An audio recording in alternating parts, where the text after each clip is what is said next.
911 operators of Reddit, what's the strangest, serious emergency you've heard?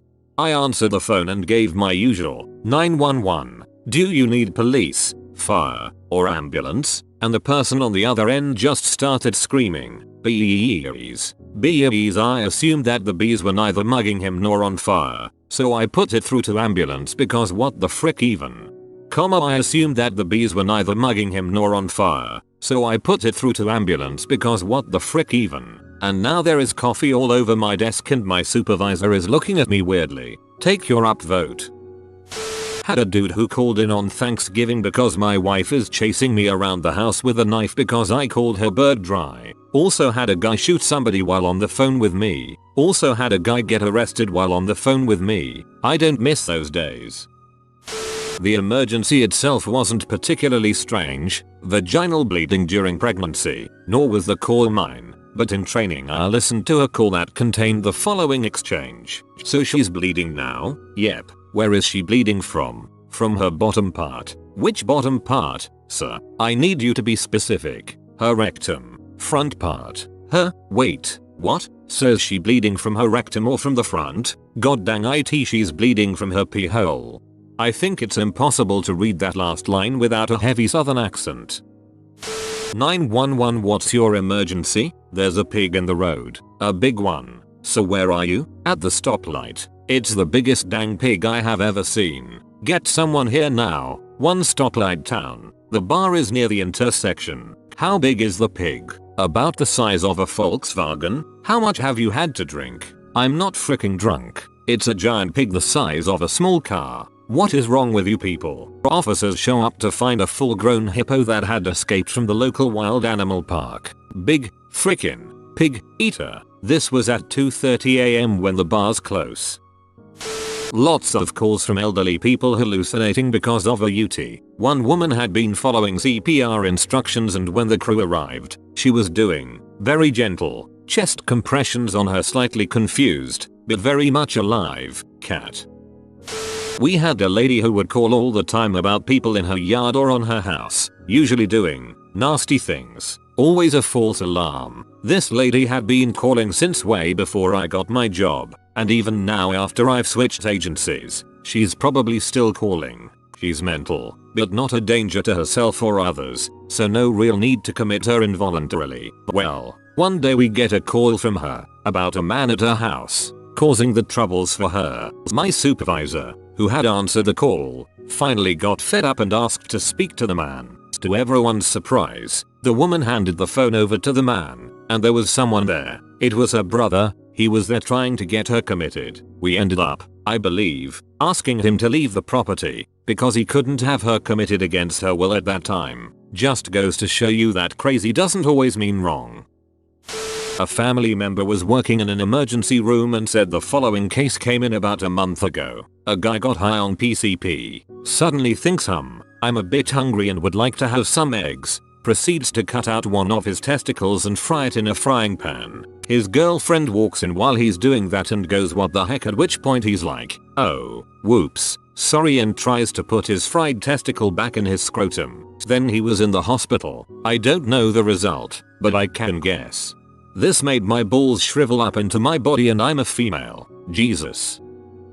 I've got one for ya. The obligatory not 911, but it'll tie together. So, I worked for an alarm monitoring company. I get an inbound call in the middle of the night from somewhere in Philadelphia. Guy on the line sounds real out of it, drunk maybe? My first thought was it was someone calling in to cancel a false alarm. Messed up voice was them waking from sleep, not uncommon. Some alarms, hell, start going off in my head. The guy isn't making a whole lot of sense, and it's really hard to get basic information out of him. Eventually I pieced together that he's a gas station worker, and he's been shot. For some reason he dialed the alarm company instead of 911. We weren't even his alarm company. There was probably an old sticker in the shop somewhere, so I've got no info on this guy. Mind you, we don't have any magical reverse phone lookup system, and our systems are locked down such that we can't access a web browser. Genius. I know. Pulled out my phone, also not allowed.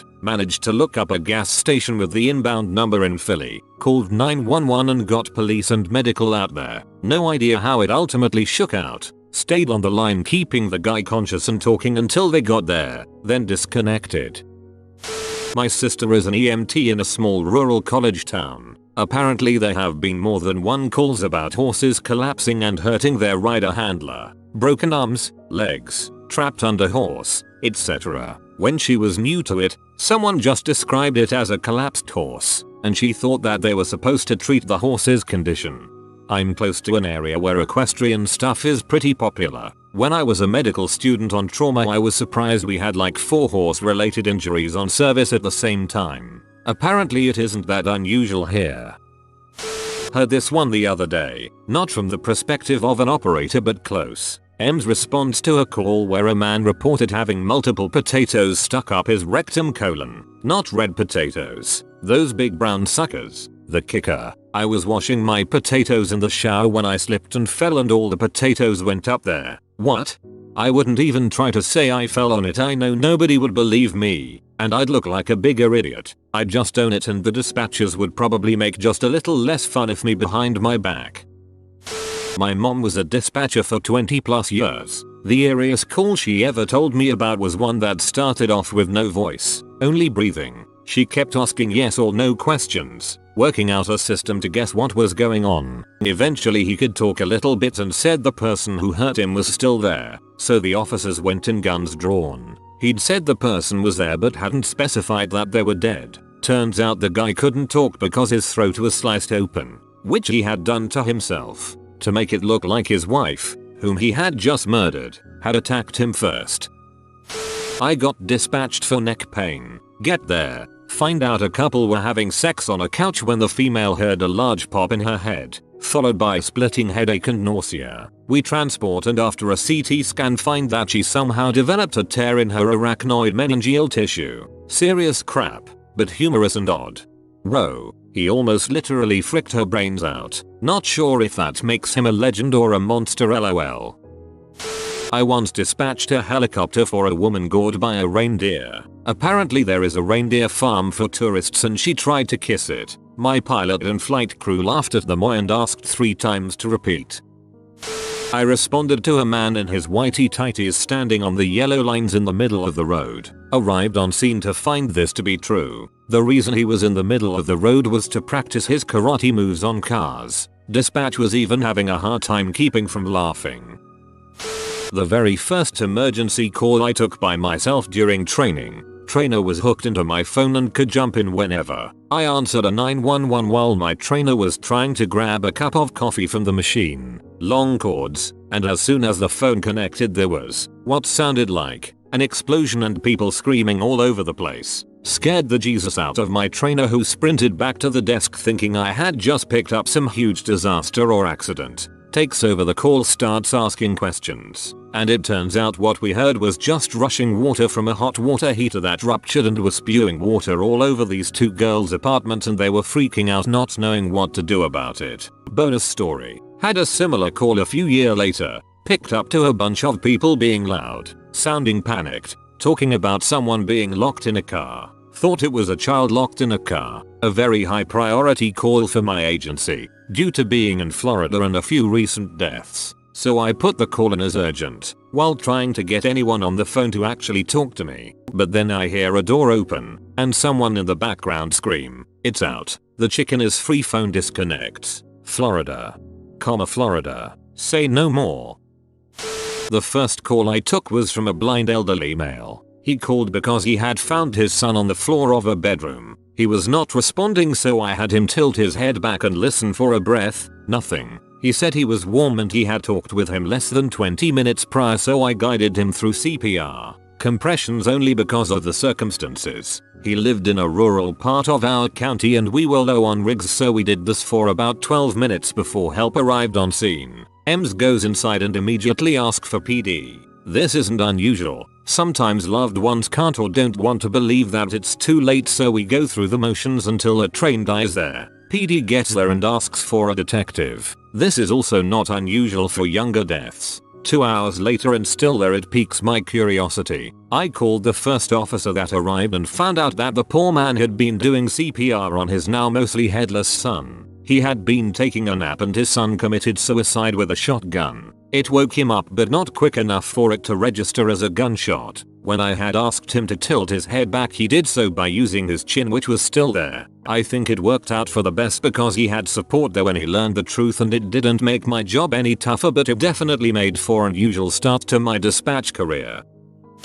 Obligatory not 911 operator. I'm the son of the caller. My dad called 911 late one night to report hitting a 6-foot tall chicken while driving and running off into the ditch. He had just crashed his car and his voice was a bit shaky on the phone, so the operator asked him to repeat himself a couple of times and then promised to send someone to help. The first cop on scene got out of his car with a breathalyzer in hand. By the time he got to the back of my dad's car, he was laughing hysterically over his radio, telling people that it wasn't a DUI call. My dad actually did hit a 6-foot tall chicken. And that's the story about the night my dad and all the local cops learned about emu farming. I think I'd be panicking just as much. It's one thing to hit a normal animal, another to run over a dang emu. Not me, but my dad works in an emergency room, and one time he had to treat someone who had been attacked by an owl. The owl was unconscious on the side of the road, and she thought it was dead. Because she didn't want the children on the school bus to see the dead owl, she decided the best course of action would be to put the owl in the back of her car. Unfortunately, the owl wasn't dead. It woke up and attacked her. Like the deer in Tommy Boy. Okay, so my friend is a former 911 operator and she told me that she got this call from what sounded like an old man. B was telling her that it's been a while and that she should come back over. Like, hey, it's been so long. I miss you. Do you still remember the address 123 Street? Remember, she assumed that he was just senile or something. Turns out he had someone in his house and he didn't want them to know he was calling 911. We got a call from a woman having severe abdominal pains. Simple enough. We asked the normal questions. Are you feeling faint? Are you vomiting blood? Stuff like that. Then we asked if it was traumatic or not. Well, she eventually tells us that she had a tampon stuck inside of her for more than 20 days, and she thinks that might be why she's hurting. Thanks for telling me that second story. I'm gonna go throw up now. Not me, but my cousin. She had this lady who would call regularly and often make up stories, most likely due to loneliness, but they still had to send someone out every time. So one day when they got a call from her, they figured it would be another one of those calls. Cousin, 911, what's your emergency? Her, there's a lion in my living room. Cousin, there's a lion in your living room? What's it doing? Her, pauses to ask it what it was doing. I don't know, just standing there. Can you send someone over? Turned out there actually was a lion cub in her living room that had escaped from a circus or something nearby. She's the real life boy who cried wolf story, except she still had a response in the end. Obligatory not a 911 operator, but my soon-to-be mother-in-law. She got a call that a guy and his roommate were doing drugs, and the caller's friend overdosed. So this absolute mensa hooks up a couple wires to the inside of a toaster, turns the toaster on, and attaches the wires to his unconscious friend's testicles. Honestly, not sure if it successfully electrocuted the unconscious guy, but the caller definitely seemed to think it would wake his friend up. My mother-in-law's response? So please don't do that again. At first I was thinking somehow he was going to miraculously use it as some sort of defibrillator to revive him, but the story turned quickly. I still give it a 10/10. Woman screaming that her drug addict partner had been bitten by her Weimaraner dog. She was going on about how he loved the dog and the dog was lovely normally, but her partner's finger was bleeding. When the crew got there, they reported back to the control room that the man's arm had been degloved from the elbow down. Yikes. Got a call from some girl saying, someone stole my car. I ask if she saw what direction they went. She says they're heading down the street and starts telling me the stores they're passing. I ask if she's following them. She says that she is in the car. I freak the frick out. She then says to whoever is driving, babe, slow down, this is crazy. Turns out she and her boyfriend were arguing. He started driving crazy since he was mad and she decided to call it in as a stolen vehicle. Another story. We get a call that there's 2 loose dogs running around a major street. About 30 seconds later an officer comes over the radio to tell me that they just hit 2 dogs on the street. Same dogs. That's just a couple of minor stories I could think of. I'll post more as I think of them. 911 operators should have a million crazy stories. I only did it for 4 months. Was a 911 op for 5 years. Had a female call, screaming he's stabbing me. He's stabbing me. She's get away from her husband who's going at her over and over with an ice pick. It becomes evident to me that she's moving around the house in an attempt to get away. I'm telling her, can you barricade yourself? Can you get away from him? Can you get out of the house? She told me that she's trying and that interjects that her husband is blind. Now, I'm really confused. She's not giving me much information. Typical with panicky victims in the heat of a crime, and I'm trying to figure out how she can't get away from a blind person. She gets quiet, and I can hear him saying all kinds of nasty things about her. Cops get there, secure the scene, and they fly her to a trauma center. She lived. Still, we were all standing around after, so confused that this woman couldn't escape a blind man from stabbing her. Have lived with a blind person. They can't move with a confidence that would surprise the heck out of you when they need to, in a highly familiar environment, anyhow. 1. Ultra calm caller. Girlfriend is having a fit. Me. Does she have any weapons? Him. Just the eggs she's throwing at me. Me. What is she wearing? Him. Underwear. 2. Took a call for a hostage situation in a cab once. The driver was talking to me but trying not to make it obvious. Passenger implied a weapon and wanted him to drive to the middle of nowhere so that he could kill him and the lady in the front seat. The driver ended up crashing into another car to cause a distraction. 3. Screaming lady caller. He's throwing the car thing at me. It was a hubcap. 4. He flushed my weed so I poured his beer out and we bowed to throw down. 5. Guy found his pet cat's head sitting upright on the table on his front porch. No body. Called back later. Someone had placed the body in his car. 1. Reminds me of a call I dispatched for where the subject was hitting people with a sub from Subway. One of my proudest moments was updating the units en route that their subject was armed with a sandwich. In the most serious tone possible, of course. It was my call to 911 but something tells me they've relayed this story from their perspective a few times. I got hit from behind by one of my 220-pound Suffolk ram sheep. Never saw it coming. Knocked the snot out of me. Barely escaped as he was trying to finish me off. Once outside the fence, I went into shock as all the adrenaline drained. Had to call 911. Overheard the EMT in the ambulance trying to clarify to the ER that the patient they were transporting was not a victim of pedestrian versus truck. The hospital thought I'd been hit by a Dodge Ram pickup. My friend in the ER told me how someone passed out on an escalator and his hand was running into the grate where the top of the escalator meets the floor for half an hour before someone found him. His hand was pretty messed up from what I heard. Thank you for giving me a reason not to sleep for weeks. That's one dream I don't need. 1. Jogger found drunk male passed out in the bushes with his pants around his ankles. He was apparently robbed of his wallet but the thief was considerate enough to leave a single debit card wedged between and sticking out of victim's buttocks. We called the poor bastard swipe ATM for weeks. 2. Couple having sex in hotel room. Female falls off the bed and lands on a champagne flute, breaking it at the stem, puncturing through the side of her groin and hitting a femoral artery. She bled out and died.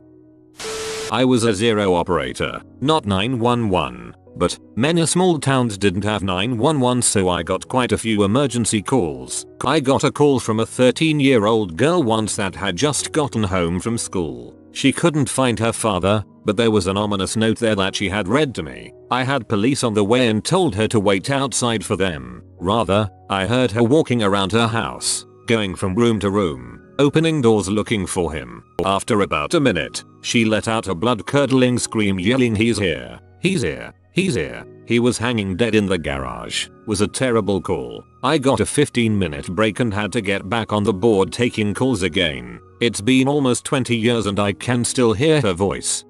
Strangest call? Kid who felt experimenty and lost an adult toy up his ass. Wasn't anything I could do but transport to the ear and try not to laugh. Most serious call, milk truck T-boned an Amish buggy going about 60 miles per hour. The buggy was in the wrong. It annihilated the buggy and I don't remember for sure but I'm pretty sure the occupants inside did not survive. I remember they got flown to the ER with massive trauma but it was like 2007 to 2009ish, been an EMT for over 12 years now going on 13. I feel old lol. Pretty sure I'm going to move back to volunteering soon. I sometimes drive in Amish country and they always scare the heck out of me. A friend of the family was, potentially still is, a paramedic with the helicopter service here. I'm not sure if this was when he was a ground-based or in the helicopter but he enjoyed this story. He was called out to a head trauma incident and arrived to find a man sitting in his living room, acting very normal for a call like that. So he asked what was wrong and the man said, well, I've got this here, and turned to show a screwdriver buried to the hilt in his head. So the paramedic obviously said something along the lines of how that isn't good and the man said nah, it's alright, and began turning the screwdriver. They told him to stop. I had a professor who exploded a cat with a shotgun in an attempt to get it out of a tree and another who made his partner pass out by having a girl show him her eyeball that had popped out after a car accident. That first story made me cringe. Like, ow. 911 operators of Reddit. What was the most petty call you have ever received? Once got a call about a stolen matchbook from the caller's front porch. Ashtray and cigarettes were left untouched. Caller was so worked up and concerned about a prowler that I sent an officer over. Matches were located in the garden, where they had fallen over the railing. Caller immediately demanded the officer leave the property. No police were called in this case, but a relative of mine was 100% convinced the hotel maid had stolen a purse-sized pack of tissues from her, the good 4-ply kind. Tissues were later found under a towel. I don't know what it is about some people that their mind goes immediately to theft. Obligatory, not a dispatcher, but my hometown received national attention when a woman rang 999 because her snowman had been stolen from her garden. An actual snowman, not a ceramic garden decoration, a facsimile of a man made out of fallen snow. The words "someone's nicked my snowman" haunt me. I like to imagine this happened towards the end of winter, and the rest of the call was her frantically realizing that someone had stolen all the snow off the ground too. 911 operator here. Honestly, 90% of what we deal with is petty. Things that I would never think to call 911 for. People are calling. My brother threw a tube sock at me. My neighbor is mowing his lawn. He's doing it to annoy me. It's 11 AM on a Saturday morning. My son brought his girlfriend over. I don't like her. Can you remove her from the house, mom? Is she being threatening or violent in any way? No. I just don't like her. Those are some of the more memorable from the past week or so. Honestly, if it's something you're interested in, see if your local 911 dispatch center will allow you to sit with a dispatcher. It'll be enlightening to what we really have to deal with. Couple things. The son and girlfriend situation. Son is a legal tenant resident and invited the girlfriend over. This complicates the whole trespassing thing. Owner of the property is usually irrelevant. In all three situations, a good dispatcher will still put in a call for liability reasons. If any of those escalate, I need to show that I did everything I could. If the field decides they don't want to go, that's up to them, but a call for service should be put in for all of those regardless of how ridiculous it is. A thrown tube sock could still be considered assault. A lot of people seemed interested in sitting with a dispatcher in a 911 center. Many centers will allow this, some won't. If it's something you're interested, call your local police department and just ask. You can say you're interested in what goes on and would like to sit with a dispatcher. Different departments have different procedures for this. Likely they'll get you in touch with someone who will take your information and find out what days times work best. A simple background check will usually be performed, mainly to see if you have any active warrants or anything else that might be of concern. Once that's done, they'll tell you when you can come in, tell you where to go and what to do when you get there. Most dispatchers enjoy having the public sit with them because it doesn't happen too often and they like showing people what the job is really like. For the son and girlfriend thing, the parent should be doing, parenting, not making the police do it. Kick them out if you don't like them.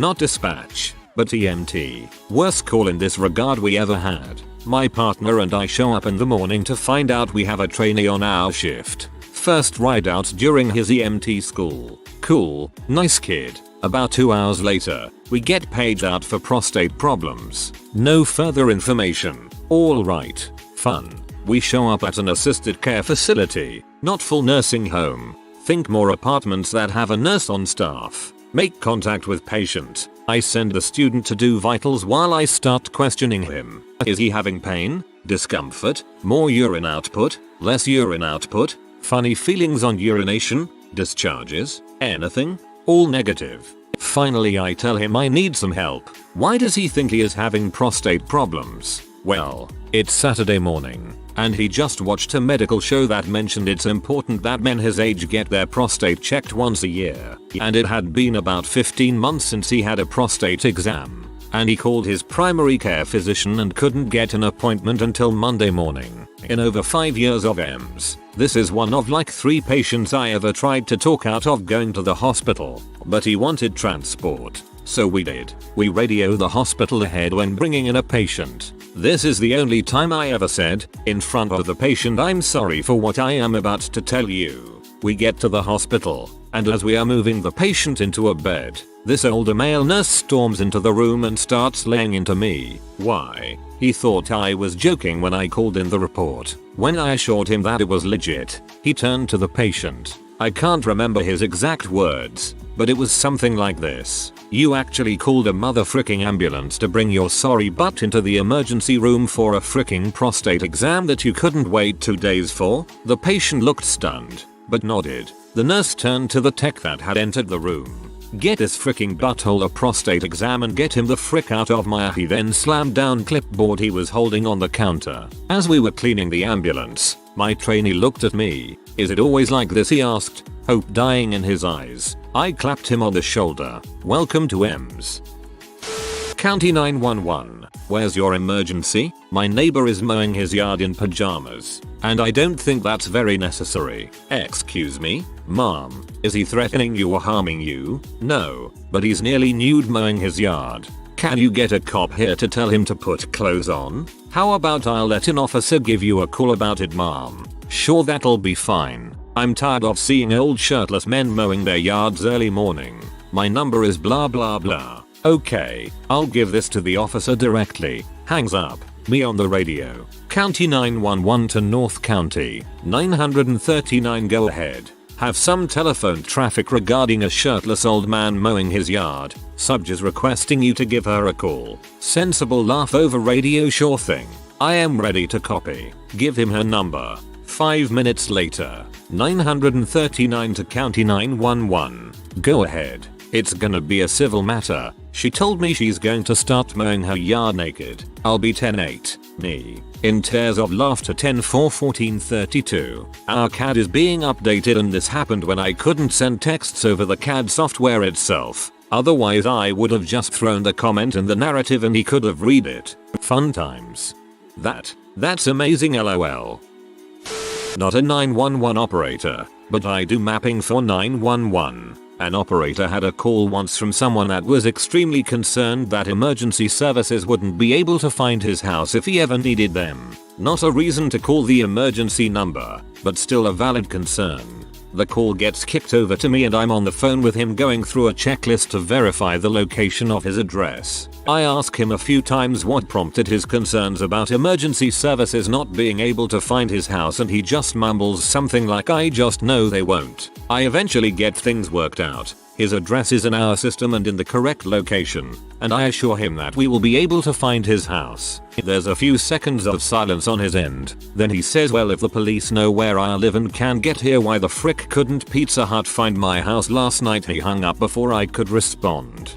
That's actually surprisingly rational. I remember hearing an audio recording on TV when David Cameron was still Prime Minister of the UK. Some old woman actually phoned 999 to ask the police operator to tell David Cameron he was doing a great job. The understandably irritated operator told the woman that the line was for emergency use only, to which the old woman responded by asking the operator if she could get her a contact number for the Prime Minister. The British ones wind me up rather than make me laugh, cause I can imagine the thick sod that'd probably call. That would be the one that got me fired. Actually they let me resign, but it's essentially the same thing in this case. A woman called in a man walking down the street in her neighborhood, not being loud or suspicious or disruptive in any way, just walking along the sidewalk. Mom, what exactly is the problem then if he's just walking down the street? Well, he just shouldn't be walking here. They have no business in our neighborhood.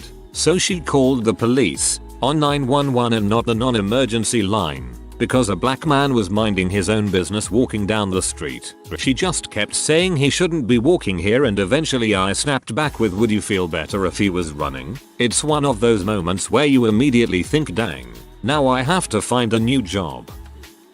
I work at an A&E. We received a patient who arrived by ambulance because of a bite on his foot, which he suspected might come from a venomous spider, scorpion, etc. We live in a country where there are no venomous spiders or scorpions. Upon arrival, he realized that he'd have to wait for a doctor to attend to him, as he wasn't exactly prioritized in triage. So he left. Whoa, such emergency. Obligatory not a 911 operator. I'm a doctor and I once had to see someone in A&E who called an ambulance because he had a paper cut. 911 emergency. Yes, I can't through to my favorite restaurant to make dinner reservations. Call them and tell them we need seating for 8. Mom, that's not something we do. Then what good are you? LPT. 911 is for dinner reservations. Friend who is dispatched for 911 had a call about someone's pain and possible appendix bursting. The EMS, police, fire truck and everyone came. The person who called apparently stood up and let out a huge fart, at which point their pain stopped. After 10 minutes of vitals, questions etc., all emergency vehicles left and person refused to go to hospital. This made me laugh. Although I did just take my kid recently to urgent care because I was convinced he had appendicitis. Ended up he was constipated. Apparently constipation and gas can be incredibly painful. Obligatory not a 911 operator, but I called the police on my brother when I was 8 because he kept hitting me. Hung up when it rang the first time. BC, we both panicked. Neither of us realized cops can't trace where a call came from until a cop showed up at our house and asked to search our house to make sure we weren't in any danger. He asked why we called and my brother was like, she was trying to call her friend and the number is really close. Apparently that's common enough that I learned in school that if you dial 911 on accident, you should stay on the line and explain that instead of just hanging up. A teacher of mine was a former paramedic. She said she got called out to an apartment for a medical emergency. Shortness of breath. Turns out the guy wanted help blowing up an air mattress. She said it was 2 AM and she was too tired to be angry, so she blew up his air mattress while her partner made a coffee run. To be fair, he was short of breath, just not in a way anyone could predict. I'm not a 911 operator, but I have a story that fits here. Several years ago, shortly after I had moved into my current house, my neighbor at the time would get mad at me for letting my dog crap in his yard. Now, my dog only goes out in the front yard when I'm with him, and I keep him contained in my yard. Sometimes he sneaks a squat when I'm tending the garden, but I usually catch him in the act and use a leaf or something to toss the turd back into my yard. However, my backyard is fenced off by a wooden privacy fence which was in disrepair, so I figured my neighbor was complaining about my dog slipping through somewhere and pooping in their backyard. Fair enough. So I go through and repair all the gaps I can find with new boards, and all is well. Next day, I come home from work and my neighbor is complaining about dog turds in his yard again. I suggest it must be someone else's dog. He suggests I go frick myself. Whatever, I've done my due diligence. I'm done with their dog shit. I wanna say it was about 2-3 days later that a cop knocked at my front door, holding a Glad bag my neighbor had given him with a huge dog turd in it. And I mean huge, almost 2 inches in diameter. The officer explains that my neighbor was filing a nuisance complaint against me because I let my dog crap in his front yard, and had been so kind as to provide this bag of evidence of my dog's wrongdoings. He had barely finished his introduction when my 11-pound Pomeranian finally woke up from his nap and came bounding to the front door to be petted by the owner of this new voice. I said something along the lines of, "Officer, if my dog left that, I don't think he would be able to walk right now." He laughed, petted my dog, and wished me a good day. Meanwhile, my neighbor's bull mastiff is raising heck in their backyard. TLDR. Neighbor blamed their dog's poos on my dog, despite that the offending turds were roughly the same size and weight as my dog. Almost all of them, honestly. The worst are the people who won't parent their freaking kids. The worst was probably when some C called because his kid wouldn't go to his room. There was also this guy who called regularly because of kids playing on four-wheelers. They were in a rural area with adult supervision, all the proper safety equipment, nowhere near the guy's house, and were breaking literally no laws. He called all the time even after being advised to stop. Honestly, I hate that he was never fined or executed for it. Let's see. We also get a lot of suspicious person calls. It's always just a bunch of kids hanging out. The 2 black people in our area, or the 2 Sikhs, though the callers would say Muslims. Honestly, people are stupid. The job would have been infinitely easier if we could tell people that their call is freaking retarded and if they would actually be punished for it. Execution might be a bit extreme. Not exactly 911 as this was in Australia, so it was 000. However, I spoke to some ambulance officers once and asked a similar question. Their response was, "Well, we once attended someone's house who called us because they had a nightmare." Had a good chuckle at that one. Something like this happened yesterday in the Netherlands. Someone called 112 because his kitchen was on fire. Turned out it was just a bad dream.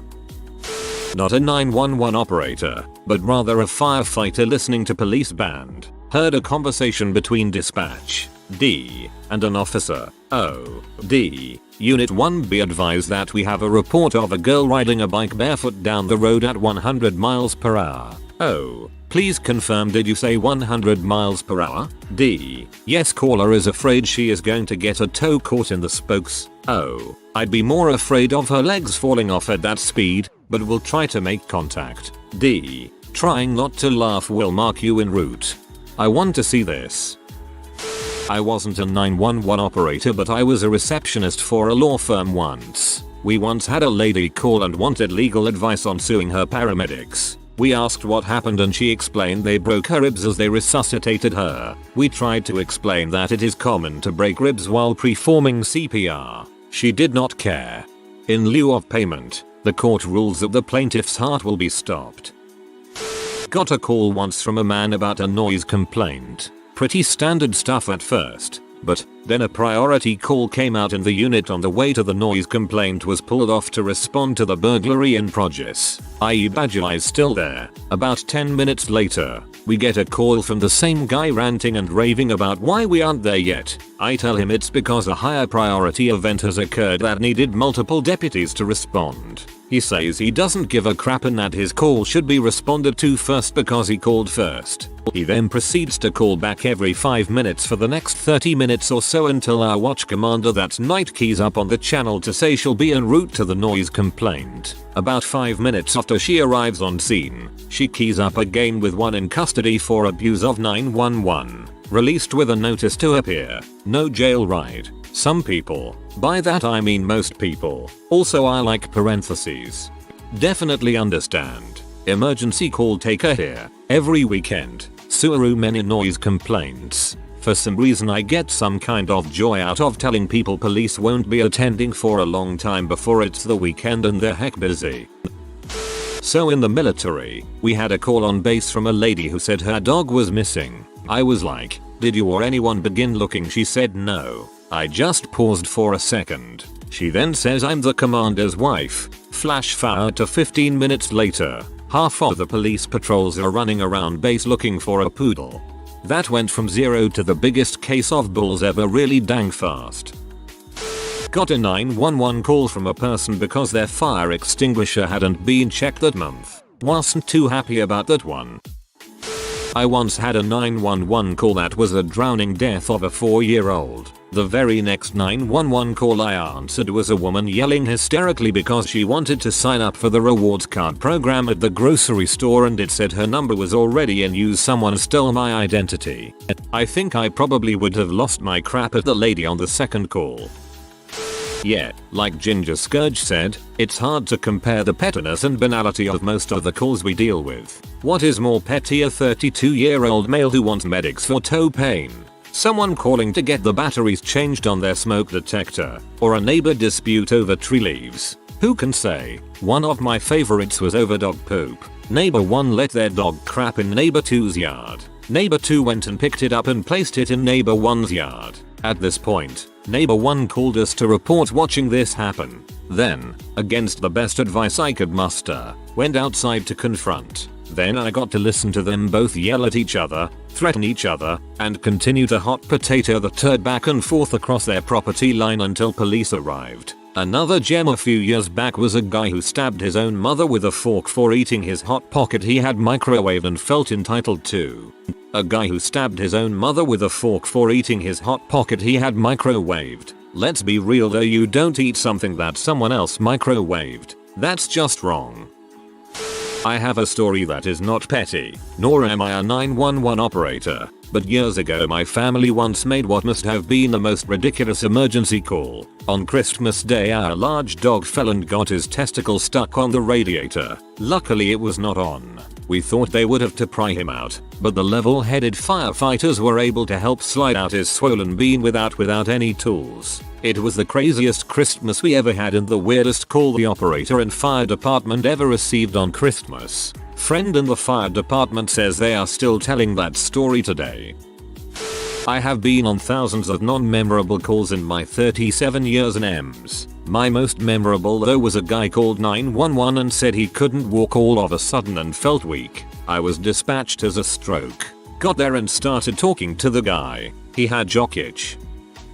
I think I may be one of these. I called 911 because there was a dazed bat in my yard flopping around in the middle of the day and I was concerned it was rabid and didn't want the dog getting at it. They gave me the non-emergency number and a cop came over, scooped him up, and gently placed him in the woods nearby. I know I could have done the same thing, but I didn't want to get attacked or sick, and the officer was more than happy to help.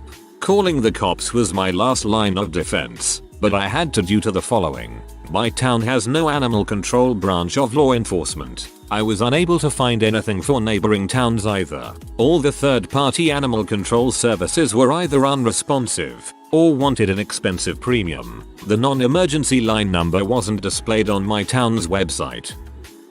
Not a 911 operator, but I remember a story that happened in Germany. Wife called 911 because her husband wouldn't stop watching pee. The cops explained they couldn't do anything but recommended a marriage counselor.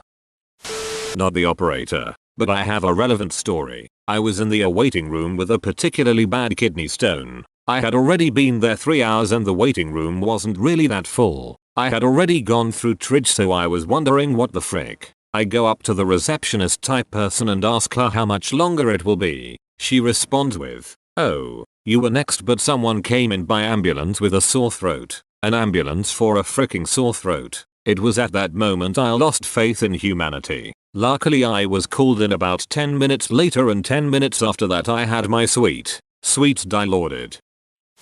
We have several regulars who abuse 999. One of them goes through phases of calling countless times in a day, never speaking, but you can hear she's there listening to us trying to get a response from her. Thing is, when we go and arrest her she admits in interview that she knows it's wrong and could be preventing us from responding to an emergency, but still does it again a few days later. Another calls police because he has mental health issues and doesn't like calling NHS 111, non-emergency medical line, and thinks police are nice, but then abuses us down the phone and refuses to accept any help or advice we offer. He's actually started calling 101 now rather than 999 as he thinks it'll keep him out of trouble. I had a woman the other night who called 999 and opened with "okay" two things, which is never a good start. Proceeded to complain about a drunk man lying in the middle of the road shouting at people. I was actually aware of this already. It was an elderly male who'd slipped and broken his hip and had been calling out for help for an hour before someone called us and we got an officer ambulance out there. So that pissed me off that she hadn't bothered helping him or calling earlier. Then she complained about someone parking in her parking space. Shut that one down pretty quickly. Most annoying is the ones that start with "it's not an emergency," but they always know there's a non-emergency line, but can't be bothered to wait to be spoken to. 911/999 call operators of Reddit. How do you tell the difference between a distress call where someone may be trying to contact the police without alerting an attacker or just an accidental call gone off in someone's pocket? How often do accidental calls, discreet distress calls, happen? I used to take 911 calls in Norway. Number is 112 for police here though, and one time I answered, but there was complete silence on the other side. I tried to get some sort of response, but nothing.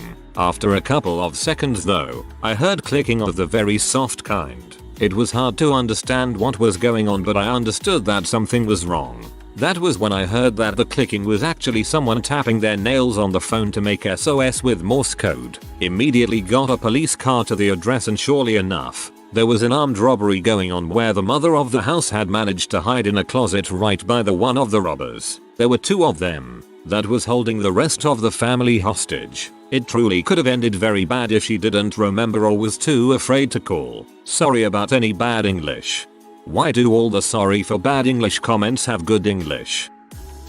Accidental 911 calls happen all the time. The majority of offenders are officers that have to dial 9 to get an outside line, then dial 1 before the area code, but dials on cell phones. Kids that have an old cell phone that still has a battery and they hit the emergency call button. Any cell phone can dial an emergency call even if it is not activated. Our local policy here is that any 911 call, even if someone gets on the phone to say sorry, the police have to respond to check it out. I did 911 call taking dispatching for 13 years. Sometimes you just get a feeling. Most computer-aided dispatching programs have features that tell you if you've received calls from a particular number, address, person in the past, along with the type of call history. So if I look over call history and see domestic issues, then they are getting a cop no matter what they tell me. But if I'm talking to a little baby and hear the mother walk in the room and take the phone and she says everything's okay with no call history, then I tell my sergeant and let him be the final decision on whether or not there will be a police response. I felt pretty comfortable with my intuition. We handled a call one night where my partner thought she heard a little sniffle on the line when she answered. It was just barely audible and then the line was disconnected. Our system gave us a general GPS location, so we got police started. Then we researched the number and got an exact address. As the officer got to the house, he peeked in the front window and saw slight movement over the stairs. He kicked in the door and found the woman hanging. He cut her down and saved her life. She had called 911 so that officers would find her instead of her family. She later told the officer that as soon as she saw him turn on her street, she strung herself up. Had my partner not paid attention or didn't continue searching for an exact address, that woman would probably be dead. That's incredible. I guess that intuition is a big part of the job. Thanks.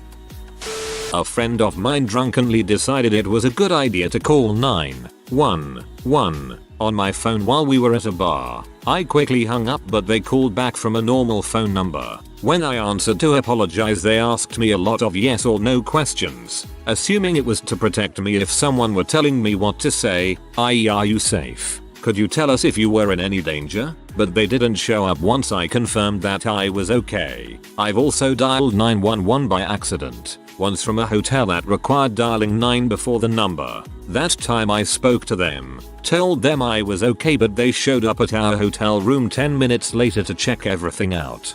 I used to be a 911 operator dispatcher. That is what we had to do. Ask them if they are able to tell us if they were in danger. We also still had to send an officer to them anyway. It seems a bit overkill, but better safe than sorry. Not the same, but I do phone systems. We were doing a large install for a multi-building campus. Their old system was such an old pose that 911 either didn't work in some buildings or was run out of a different building, so the address was wrong, etc. I took a significant amount of time setting everything up properly and working with the local PDMs to make sure that if any of the local fire EMS police /911 were called, they got the correct caller ID along with the exact right building.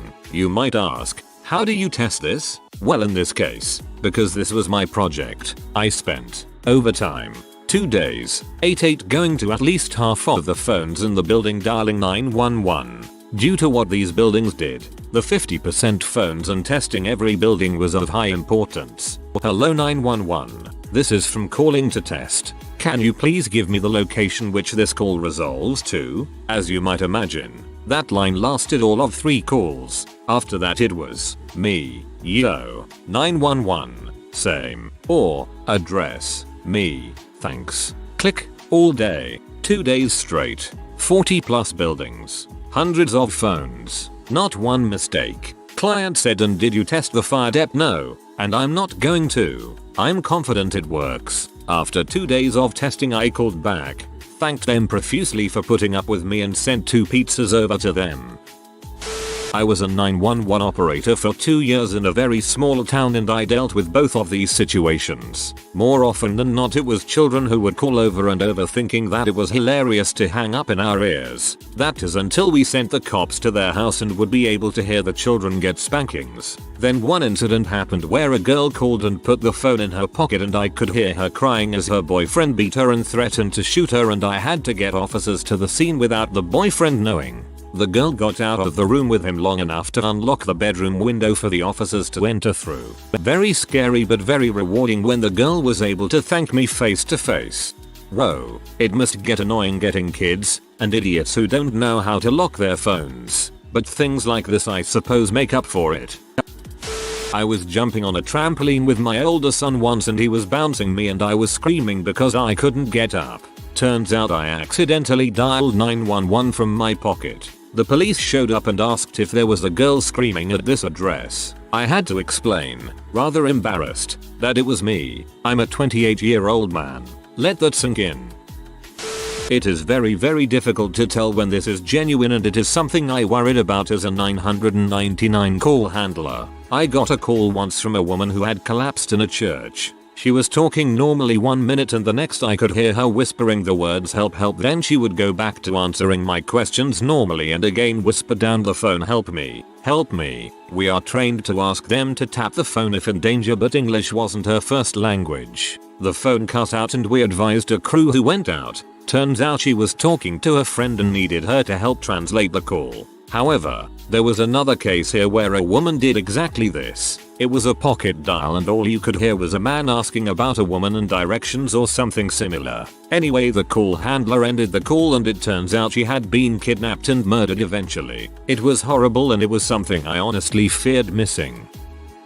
The short answer is, you don't. Almost without exception you will be getting a quick visit from the police. It's not a big deal and no one gets in trouble or anything, but there's no way to tell that you are actually safe unless an officer lays eyes on you. Despite what you read on Reddit, most police officers are really nice folks. They would rather respond to 100 butt dials than show up late to a domestic turned homicide. They would rather respond to 100 butt dials than show up late to a domestic turned homicide. This, a million times over, absolutely devastating. I used to be an EMT in the catch-all dispatch. When someone would dial 911 and it wasn't clear what was going on, we're dispatched as a sick person and they'd send us, the ambulance, and a police cruiser. So when we were waiting at the station for a call and got sick person, it was always an exciting ride over, not knowing what it would actually be. 90% of the time it was boring or nothing, but there's always that 10%. 911 dispatcher here. When I first started the job I had no idea what the heck I was doing. I had an experienced officer sitting the desk with me for 3 months. I was the only dispatcher on. After a while you get to feeling talking to people. You understand tones or stress in someone's voice. You also understand when someone is being a prick and fricking around. Either way, you are going to get a knock on your door. If you are pranking 911 also, I let my officers know you are screwing around and they make sure to give you a nice talking to. Any other questions that I can answer, I gladly will. I have been a dispatcher for almost 2 years now as well as police fire. I will answer the best I can. Hopefully this isn't so stuffed away in these 2,713 comments. Here's my time to shine. So back when I was 16 or so, I had this stupid two-sided phone. One side was all touchscreen with 2 buttons and the other side was a tiny screen with the number pad. Anyways, I am at a friend's house and he suggests we go hang out with his neighbors. Alright, no prob. We head over there. We are all sitting in the kitchen when the neighbor guy says, oh hey, let me show you guys this cool new thing I got. Little did I know my friend was in on the whole deal. So a couple minutes passes by and my friend says, hey chop chop madafaka, look, I ever so slightly turn my head to my left and am face to face with a snake. I have never screamed, jumped up, ran so fast in my life. I lock myself in the bathroom thinking I'm safe. Well, these buttholes one up me and start shoving the snake under the door. Commence more screaming and me begging them to stop while simultaneously trying to hoist myself onto the sink. I managed to butt dial the emergency call option on my phone. So the operator picks up unbeknownst to me and hears me screaming bloody murder saying, stop, please, for the love of God stop. Please Siri. Finally they stop, at which point my phone rings and I hear, mom, I have units dispatched to you. Are you in a safe location? So after calming down and explaining what was going on, the dispatcher asks all persons in the house stand outside and wait for units to arrive. We are outside and we see a helicopter and we are all saying, I wonder what they are looking for. Units arrive. Check me out. See snake all the while this helicopter is in the air. So I ask what the helicopter is looking for. The officer is like, oh yes, says something in 10 codes over his radio and the helicopter beelines out of the area. I've never felt so stupid in my entire life. TLDR. Friend scared me with snake, but dial 911. Dispatcher heard my bloody murder scream, sends helicopter and units out to see snake and make sure I'm okay. I was on the road with my local PD as a crash investigator, so I was on the same radio channels because I was often the first only person besides rescue, if needed, to show up to a crash. We had hang-ups get called out, but they would always include a number, so the first thing they would do is call it back from the 911 station. If that didn't get an answer, they would put out a call with a specific signal code, like a 10 code, that was just a call and hang up with no dialogue. If it seemed like a pocket call or the phone was hidden but they could make out background sounds, they would describe them to the officer. There's a fight or someone crying or something loud in the background. The call center has call history built into the call receiving system. So let's say this happened 4 times in the last 10 minutes. That would be relayed to the responding officer. If it happened 10 times in the last year, that would too, because it's probably a messed up alarm system or something. So, it's case by case. Ex-dispatcher here. This type of call was common. We simply could not tell if the person is in distress and acting, or if nothing is really happening like they are claiming, so we would always send out deputies. It's very common to send deputies out in one of these situations only to be called out to the same location later in the night for an incident as it escalated after they left. From my perspective, as long as I could hear something on the other end, I would listen and take notes for what is going on as possible. If I couldn't hear anything on the other end, I would stay with the call as long as possible. I also had situations where the person called and pretended to be talking to their sister or something else. I'd have to ask all of my questions with yes or no answers. Are you in danger? Can you get away to somewhere safe? Does the other person have a weapon? Do they have a stick or bat? Do they have a knife? Do they have a gun? Is the person a male? Is the person a female? Are you related to this person? You get the idea. It was like a mini mystery, piecing together what happened until the deputies arrived. Then you'd hear a deputy's voice in the background. Usually they didn't even say goodbye, much less thank you. When people are petrified, they forget their manners. I'm sure they appreciated it. Don't take it personally.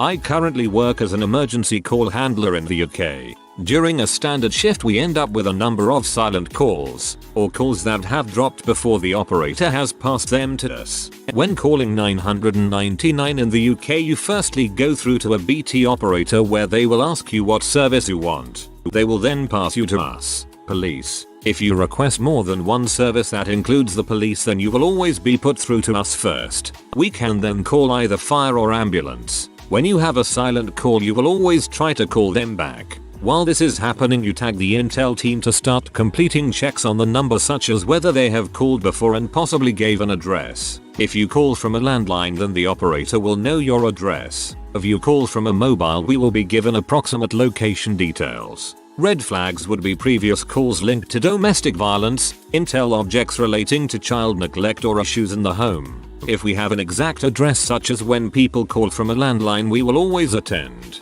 If it's a mobile with no previous calls or intel, then we will call 3 times and then close pending further calls. If anyone has any other questions relating to the job, fire away. Tip for American tourists visiting Stuttgart: if you dial 911, there you end up at Porsche headquarters, not the police. Police is 110 in Germany. Not sure about everywhere, but where I grew up, any ambiguous 911 call, including silence on the other end, involved sending a police car, an ambulance, and a fire truck just in case, even if they are 99% sure it's a prank or accident. Hopefully this is similar everywhere, though probably less practical in large cities. It may have been sopped to have police, an emergency medical service, and a fire department involved in every 911 back in the day, but now it's just send a police car and check out if there is a real emergency. It would cost too much money to send out all 3 services on every 911 calls. I usually listen if it doesn't seem bad, just attempt a call back. If they answer, I get an address and send a cop. If not, they get a voicemail saying they need to give us a call back on the non-emergency line. If it seems suspicious, then I'll take a couple extra steps in locating an owner to the phone, but other than that you can't do much more. One call I had was I heard like a woman yelling and then the line went dead. After that I called back and spoke to a male who said he lived in the woods. So we search the area of the ping from 911 and get nothing. Then we ping the dude's cell phone and find him in his house. He did have one, and everything appeared normal, and we haven't had a body show up since, fingers crossed. Also check out r/911 dispatchers, where we have weekly discussions and also allow for these types of questions all the time. I am late to the party, but I was a 911 dispatcher. It relied on a lot of intuition. Honestly, dispatching really requires you to trust your instincts, and they get scarily accurate. When I was training, I learned from a lady who won a national award for her work. We had a call where the female caller said she was in a car accident and hit a tree, but was now at home. She sounded more afraid and upset than most car accident victims, so we pressed for more information. The caller got more upset, so we started asking yes/no questions. Are you hurt? Yes. Are you alone? Number. Is your husband with you? Yes. Did he hurt you? Yes. Domestic violence calls are highly dangerous for officers, so it was really important to figure this out and dispatch multiple officers when we wouldn't have for just a traffic accident. We sent 2 or 3 officers. It turned out that the caller had been assaulted by her husband, and he was trying to pass it off as injuries from a car accident. That job is hard as heck, but very rewarding. Another gut feeling helped me take part in the rescue of a kidnapped child from an Amber Alert. It's one of my proudest moments. UK 999 operator here. I work in the center which takes the 999 call initially. The caller then tells us which emergency service they need and we connect them to that service. For us, we have very strict procedures to follow if the caller won't speak or it seems to be a butt dial. The mantra we follow is, if in any doubt, connect and let the police deal with it. Back in college, there was a guy who was constantly scamming people by saying his car broke down and he needed money for fix a flat but would pay you back, then disappear. Knowing a few people who had been scammed, he tried it on me one night. I said, sure, but my cash is in my car parked down the block. Let's walk to it. I then say, oh, my girlfriend is calling me, 1 second. I pull my phone out and dial 911. They answer and I say, oh hey honey, I'm alright, but if you need me you should really come to intersection. The dispatcher kept asking if this was an emergency, and again I'd say, yeah, you should really come here if you need me. This went on for about 5 minutes until I eventually said, how have you not picked up on this by now? The 911 dispatcher then hung up on me and the dude ran away. Not only was I shocked she couldn't get the hint, but that she would hang up on a person.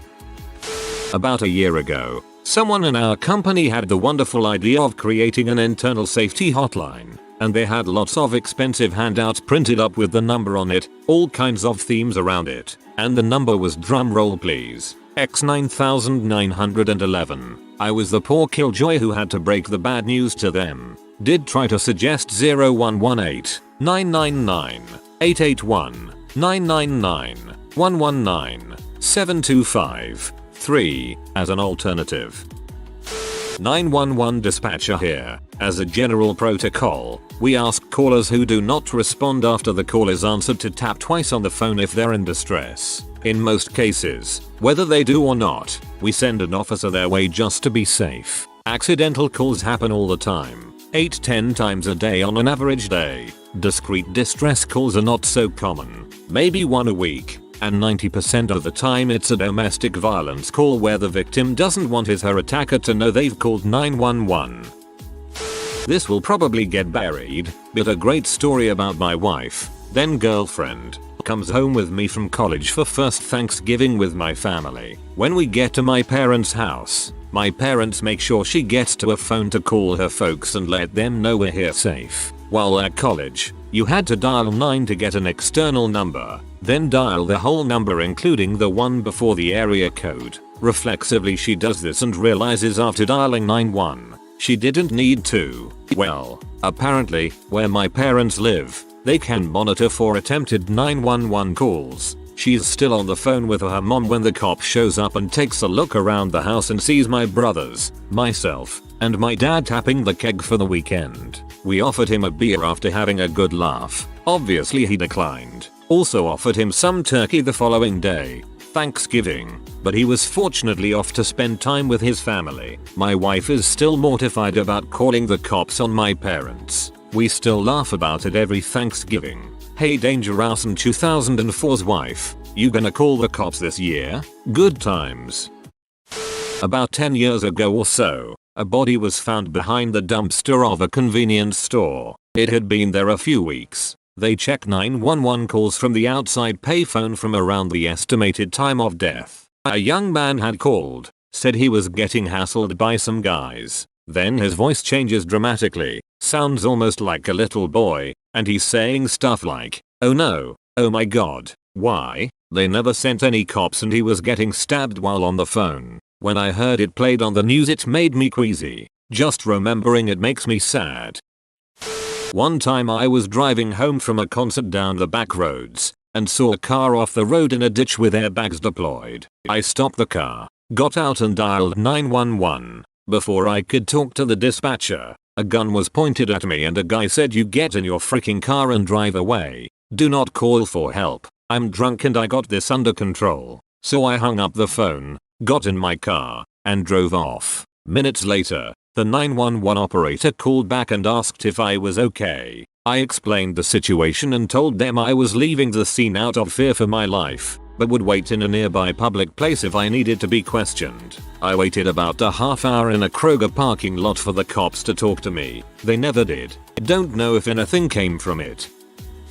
People should know that many communities in the United States are utilizing a database service called Smart 911, which allows you to log onto the site and proactively add information about your household that will pop up on the dispatcher's screen if and when you ever have to make a call to 911. This might include medical stuff, like a person has seizures, number of family members, security codes for the front gate, etc. It's especially helpful with people with just cell phones or VoIP phones so it can give a clear address attached to your phone number. In my community, Snohomish County, Washington, it literally was launched today and seems like a great service. A friend of mine discreetly called 911 when a man with a gun got into his car at a gas station and made him drive somewhere he was going to rob. When the call went through he started talking loudly. "Put down the gun and let's talk this out. We're on the corner of Main and State Street. Isn't there somewhere I can drop you off?" The idiot on the other end couldn't figure it out and began to loudly say, "Hello. Did you dial on accident? So this line is for emergencies only." Needless to say this agitated the man with the gun. How he managed to talk the guy into letting him drop him off is beyond my understanding. He did work at a crisis center so this wasn't the first time he's had to deal with de-escalating a situation, but still he is lucky to be alive after that massive freak up on the part of the 911 operator. 911/999 call operators of Reddit. How do you tell the difference between a distress call where someone may be trying to contact the police without alerting an attacker or just an accidental call gone off in someone's pocket? How often do accidental calls, discreet distress calls happen? I'm not a 999/911 dispatcher. I arrived at work one morning before anyone else, as is normal. The phone starts ringing, so I answer it. It's a lady who works the 999 switchboard and tells me that they'd had a call from this number and wanted to check everything was okay. I explained that is just arrived at work and that there's no one else here but me. She asked if I was sure because a lady had called 999, screamed down the phone and then hung up. I just about crapped my pants. They sent a cop around and found everything to be normal. We never found out what had gone on. Long time lurker. First time poster. Not a call operator, but I had a situation happen with me. So I had been out of work for a while and been looking but no luck. I was at an AA meeting one Friday night and was outside talking to some friends. Guy walks up and asks if any of us are looking for work. I pop up and start discussing with him what the job would be. Limo driver. Dope, I'm up for it. So we arrange a meeting the next day at 4. Now the next day I start to realize I know nothing about this guy other than that he is supposedly sober. I did meet him at an AA meeting. So I also have a Galaxy S5 as a phone, and playing around with it one day led me to an emergency setting, where if you push the lock home button 3 times it will take a picture with the front and back camera and send a message to your emergency contacts with an approximate GPS location. I had told my sponsee, mom, and roommate about this and about my arrangement for the night and if they get a message to call the cops. Fast forward, I meet up with the guy, everything's fine. Phone's in my back pocket, and I'm driving this late 90s Cadillac Stretch. The car was awesome. When out of nowhere I feel my phone vibrating off the hook. I have the security partition up so I pull my phone out. About 30 minutes prior my butt must have set the emergency setting off twice, and all my emergency contacts are freaking out in a group text. My heart drops. I immediately start to respond to the text when I get a call from an unknown number. It's the local sheriff. My sponsee had called the cops and reported me as kidnapped. I had to convince them that everything was cool and that I really was safe and not tied up in a basement all Deliverance style. So that's my story and that's why I don't keep the emergency setting on my phone anymore. Paramedic here. Depending on what the dispatchers hear, they'll also send EMS and fire in addition to the police. EMS won't bill you for a bug dial, but my fire department will bill the caller $500 for a false alarm. If you don't pay, then they add it onto your or your landlord's property taxes. This is why I don't pre-program 911 into my phone or have a phone with an emergency button. My friend once called the cops about a shooting outside her apartment. The operator just told her it was probably a firecracker and hung up without there being any follow-up. But for Katrina, the NOPD did the test. They went around different neighborhoods and discharged blanks, hundreds of them, to see how long it took people to call 911. No one ever called. I work for a large bank and managed a process that used to send huge numbers of automated fax confirmations. Some clients would request that we stop sending the fax. With the usual crap tools at our disposal, the easiest way to do that was to just change the number to some random non-working number. So we used 1,111,111,111. What could possibly go wrong? Well, you have to dial 9 to get an external line. So the automatic system dials 9111. And wouldn't you know that goes to 911. So basically we launched an old school DOS attack on 911. The state police were about to shut down the power supply to the entire building before IT could finally terminate the process. Little did they know the fax server was located in another state. Surprisingly, I learned that 911 accepts faxes and had to go to the dispatch center to collect those that got through. I also learned you don't need to dial 9 to get an outside line for 911. Instinct. You just get this feeling something isn't right. Have dispatched cops or medics just cause of a gut feeling.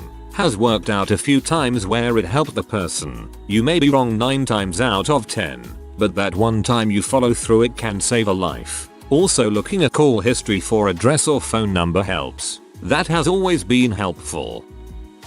Not a 911 operator, but I worked for an audio-video surveillance company for a while where we occasionally had to dispatch police and other emergency personnel when required. I once received a panic button alarm activation from a hotel in California. Our standard protocol was to pull up the live video feed and call the location if a panic button had been triggered. I pulled up the feed and called the hotel twice and didn't receive an answer, and no one, including workers, appeared to be in the lobby. This was suspicious as there is at least one desk attendant at all times. I had a co-worker go ahead and dispatch police for a standard walkthrough while I was reviewing the last 10 minutes or so of video footage. What I saw was one of the most heartbreaking and tragic events I've ever witnessed. I saw a woman carrying a young sleeping child, probably aged 2 or 3, from floor to floor of the hotel. At times I would see her walking up the stairs and at others I'd see her getting out of the elevators. This woman was obviously distressed and was crying, but I couldn't see any reason for her to be upset. The hotel itself was a large square and there was a section in the middle of each side where there were large balcony areas for smoking. The woman eventually took the elevator up to the 6th floor and walked out onto the balcony, where she proceeded to throw her sleeping child down into the courtyard area below. She then wrapped one end of an extension cord around her neck and the other onto the balcony railing and then flung herself as hard as she could over the edge. The cord broke and she ended up falling onto a balcony 2 stories down, dead from a broken neck. A couple that had been out on a balcony saw her fall and went inside to tell the desk attendant. The couple ran outside to see what the woman had thrown over the balcony before herself, and the desk clerk pressed the panic button so we would dispatch police. In the time it took, about 10 seconds, for us to respond, the couple had found the child and picked it up. The attendant saw what they were holding and fainted behind the desk, making it impossible for us to see her. I'm so thankful for the 911 operators and police officers who handle situations like these on a daily basis. I only worked in security for a few months, but it made me realize how freaking courageous these people are. I'm not a 911 call operator, but I just want to commend 911 operators at being as calm as they are when an actual distress call comes to them. Speaking from experience, my parents got into an argument which then escalated to a fight once my dad struck my mom and my mom started to defend herself, and I immediately picked up the phone and called 911 out of terror that my father would potentially badly hurt or even kill my mom. My voice was trembling and I kept stammering cause I was so afraid. The 911 operator was just trying to keep me as calm as possible, and for that I'm thankful. You guys have definitely a seriously hard job and I want to thank you for your work. As cliche as it may sound, this moment in my life changed me a little bit. I accidentally did the emergency call when my phone was locked. I think I cancelled and they called back. I quickly apologized and told them it was a pocket dial. They seem relieved, not mad or anything. I've done it twice on my phone. They appreciate it much better if you follow through with the initial call, instead of having up. Both times I said it was an accident and there was no emergency and that I was in no danger, and they thanked me and no trouble was had. I know I'm way late, but current dispatcher here, working now actually. On a typical day, around 40% minus 60% of the 911 calls you answer tend to be pocket dials, and contrary to what you see on TV, very rarely do people try to discreetly call 911. We are trained to handle situations where they do, but in the 2 years experience I have so far, I haven't had it happen and haven't been told any stories by my fellow dispatchers of them experiencing it. To answer your question, if people do discreetly call us and don't speak directly to us, it is generally a bad thing. TV has taught society that 911 can quickly and accurately triangulate your location if you call from a cell phone. We can't. With the new generation of 911 systems, we can get roughly a 100-yard radius of where your phone is, but if you are in an apartment or crowded urban street, good luck finding that. Always give your location, even if that is the only thing you can give. That way we know where to go. You learn to recognize pocket dials very quickly. They are either just swishing sounds, or a whole lot of buttons being pressed. Oftentimes we get calls from children playing with disconnected but still powered phones. All phones can call 911, even if they aren't hooked up to a provider, and those are the most difficult, since they often call numerous times and we have no idea where the phone actually is. When you only have 5 people working at that time, that constant 911 call can get very frustrating. I've commented this before. I once received an emergency call from a bulldog. The dog had knocked the phone over and dialed 9 every time it moved. It was sleeping on the phone and it sounded like someone who was choking. Emergency services were sent out. The dog was fine. Was a hotel clerk and was robbed at gunpoint. They tied my hands together and my feet together. Once they left, I was able to call 911. I told them what happened and asked them to hurry for I was tied up. The dumbass 911 operator laughed at me.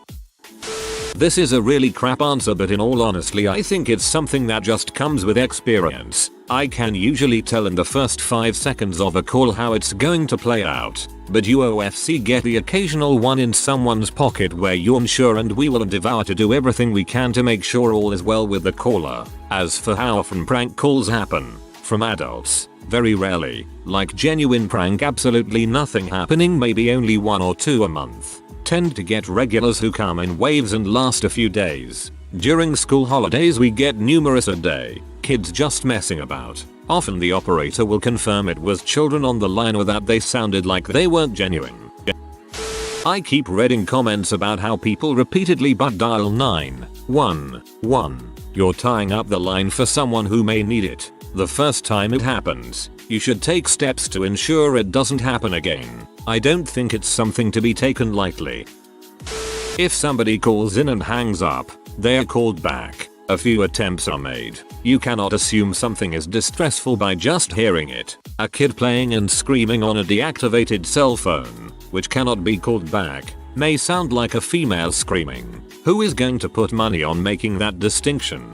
People in distress often are whispering. You can hear screaming or crashing in the background and use your gut. Sometimes when you run the number it has a history of domestic disturbances and then the cops will go. If it's a landline, there's an address, which makes it easier. Cell phones also have records, which can take some time to pull. From the record you have a name, an address, and can run any known history of calls or violence or whatever. If you call 911 by accident, stay on the phone. Don't just hang up and screen the calls, because then you're wasting police resources. Stay on the line and clearly say something like, "Yes, I called 911 by mistake. It was in my pocket." That way the operator knows that nobody who was in danger would be so blatant to say that kind of crap. Even still, they will ask follow-up questions like, "Is there any reason why you wouldn't be able to talk right now?" Then again, nothing is absolute. Sometimes a female will call and say, "Oh sorry, wrong number," and you'll hear a male voice. Then you ask who they're with. They say, "Oh nobody, it was an accident," and then you know something's going on if they're not admitting there's somebody else there. There is no real way of knowing if a call is accidental or being made discreetly without being able to talk to the caller. A silent cut-off 999 call can never be filtered and ignored based on any technique, which is why a unit will always be dispatched to it if a location is known. Background noise will be a big giveaway in most cases. If it quite clearly is a pocket dial, you may be able to exhaust non-emergency responses in the first instance. But a mobile phone has an unknown location without someone to speak to. There is only so much you can do. Ordinarily you will have a unit attend home address if that information is available to you by way of a link from the number whom dialed. However, for the reasons just stated, a discreet, genuine emergency 999 call without being able to communicate with the caller presents a difficulty. You can dispatch a unit to the home address, if known. Otherwise you are completely dependent on cues based on what the caller is saying, what those in the background are saying, or if other noises can be heard. Inside, outside, busy area, in a vehicle. Indicator clickers are noisy as heck on a phone call. If you can speak to a caller, they may still be being discreet. "I want a taxi please" could quite easily be seen as a hoax accidental call, but the caller really does want the police, which is why you should vet such a call with closed questions. Do you know you have called the police? Do you require the police? Is it an emergency? Are you injured? Are you at risk of harm? Are you at your home address? Tell them their own home address if you know it. All yes/no questions. One thing I will say to you all: accidental 999 dials happen. Never ever just hang up.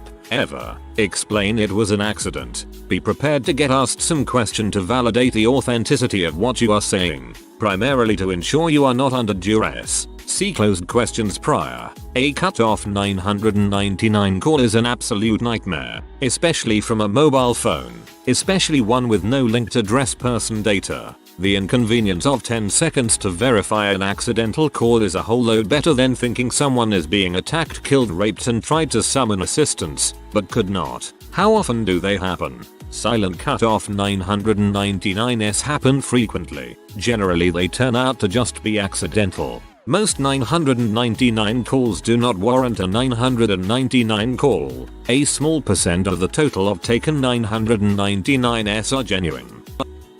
I used to have a cell number that was X91-1XXX. My friend tried to call me one day and he missed the first number on his phone and didn't know it. The unfortunate part is that the guy that answered his mistaken 911 call sounded just like me. My friend thinks it's me screwing with him and so he starts playing along, saying that a bunch of men are trying to get into his house to rape him and a bunch of other messed up crap. Of course the guy on the phone thinks this is strange so he's trying to get more info, but my friend thinks it's still me messing with him and starts in on the guy again. He told me later, when he got out of jail, that he realized his mistake about 5 seconds before the cops kicked in his front door and hauled him off. He also said the worst part of the whole thing wasn't the fines or the jail time, but standing in a courtroom full of people in front of the judge having the phone call played and trying to explain his jokes. This man is a doctor now. We both still have 6 senses of humor though.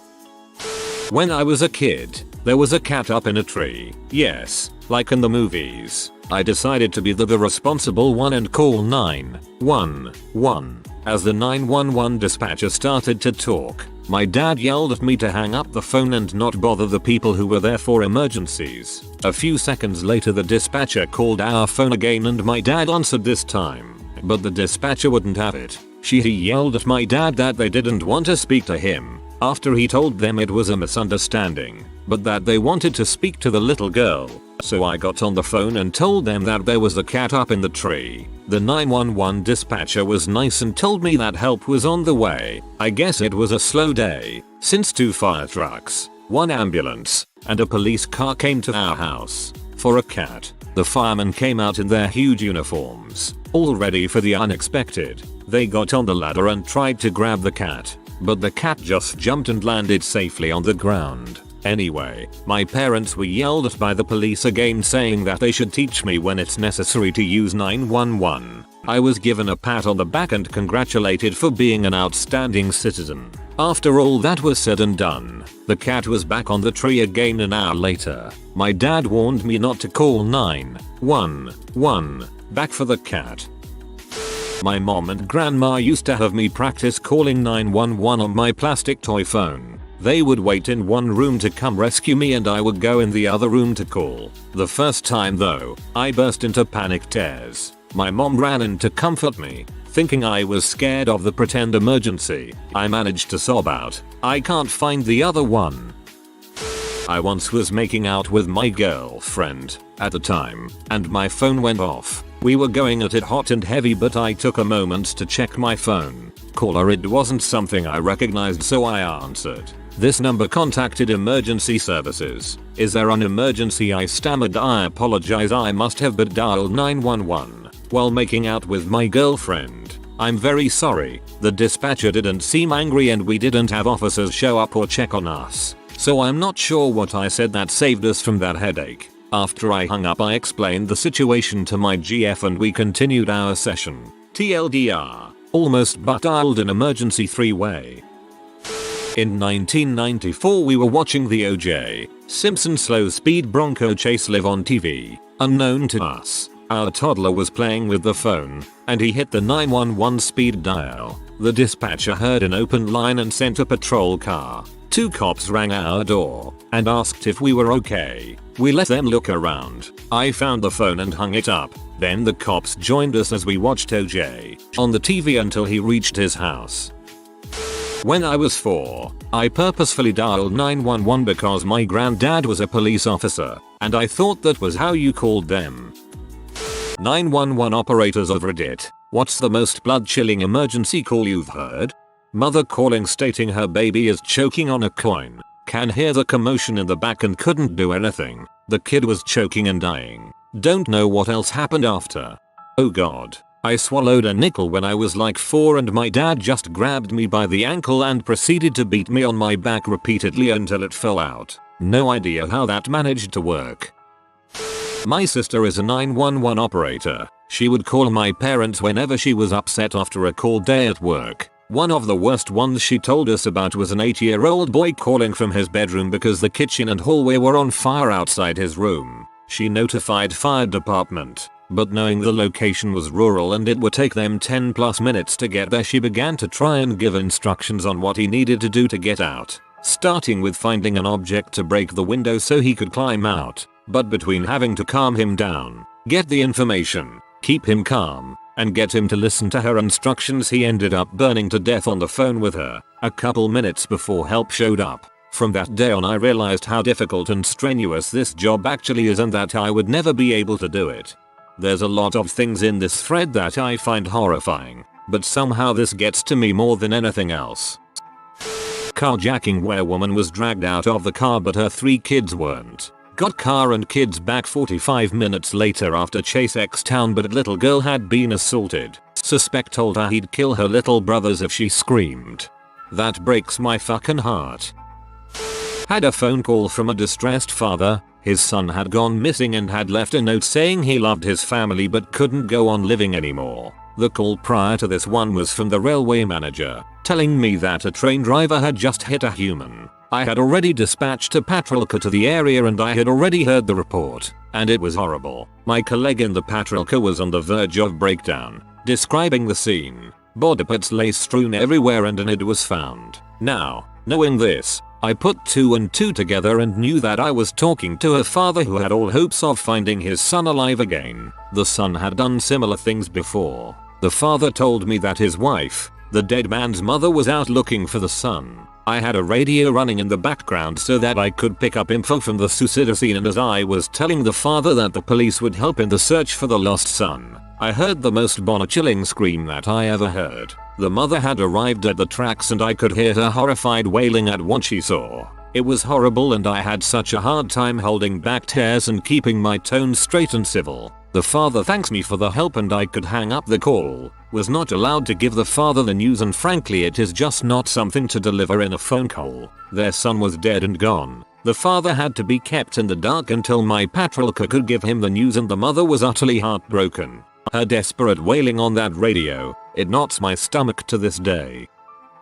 My mom has heard everything. She's taken calls about children being abused, rapes and murders. Nothing gets to her quite like suicide. She's still shaken about one man in particular 4 years after taking his call. A man called and in the most calm, stoic voice, said, "I'm going to kill myself." Mom started her normal approach to this and tried to ask him not to do it, ask him what was wrong. He interrupted her immediately and said without emotion, "There's nothing you can do. I made my decision a week ago. I'm going to kill myself today." Gave his location. Said, "My wife will be home in an hour. I'll be in my bedroom." He hung up the phone. Mom repeatedly called his number back but there was never any answer. With each call she wondered if he did it yet, if he could hear his phone ring as he was doing it. He died that day. When the police arrived he was long gone. His wife arrived right on time, and the police had to explain to her what happened. It was all perfectly planned. It's as if my mom was speaking to someone who was already dead.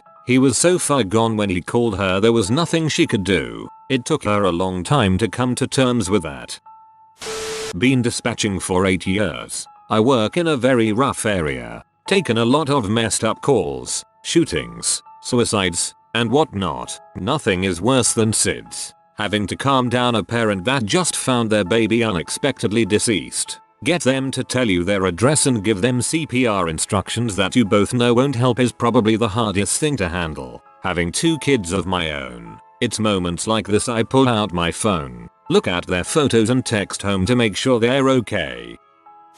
The one that stuck with me was a 911 hang up. Starts out as an abandoned call, as in a call where the caller hung up before we could answer. Call back, and when I get an answer they calmly explain that their cousin had called, and that there was no emergency. Right before she hangs up, I hear cry of help in the background. To be absolutely certain, I have the operator next to me listen to the recording and confirm that there was a cry for help in the background. Unfortunately, This was a call that came from a cell phone, so automatic location information is not a given, and despite an attempt to call back and get wireless phase 2 information, it is unsuccessful. So I called the phone company's corporate security team, which is responsible for assisting us in such cases. It's unfortunate that it takes something like half an hour to get through the necessary authentication steps, but they are able to give us an address for the subscriber and a last available GPS location. In this case, the two locations were close together.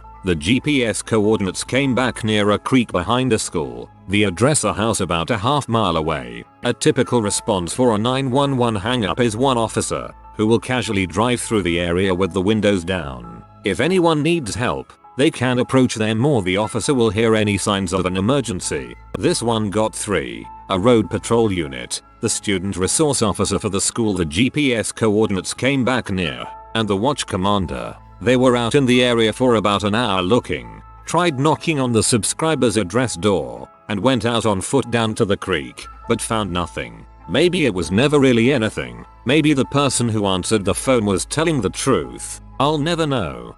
I'm sorry. That sounds awful to wonder about.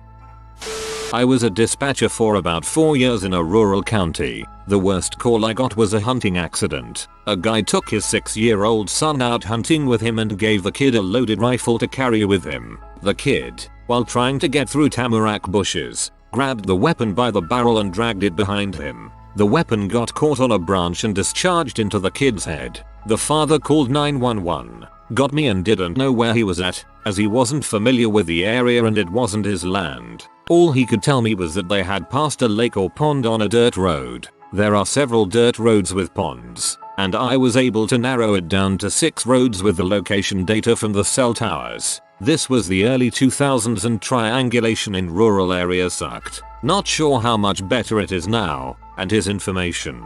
I dispatched every deputy I had on duty, all 2 of them, the one city cop I had on duty and both our ambulances and fire trucks to the areas. State Patrol also assisted with the search. It took us over 20 minutes to find them, and the whole time the father wept uncontrollably, screaming please don't be dead over and over again through the instructions I gave him from the flip chart to check his vitals, try to stop the bleeding, etc. My instructions only lasted about 5 minutes and I had given him all the info I was trained to give. The remaining 15 felt like an eternity, and from what the father told me and what I was told by the deputies after, he was pretty much dead immediately after the accident. The EMTs still went through with their routines and loaded the kid in the ambulance because none of them felt comfortable doing otherwise. I'm the situation. This was my first shift back after the birth of my son, so I think that's why it sticks with me.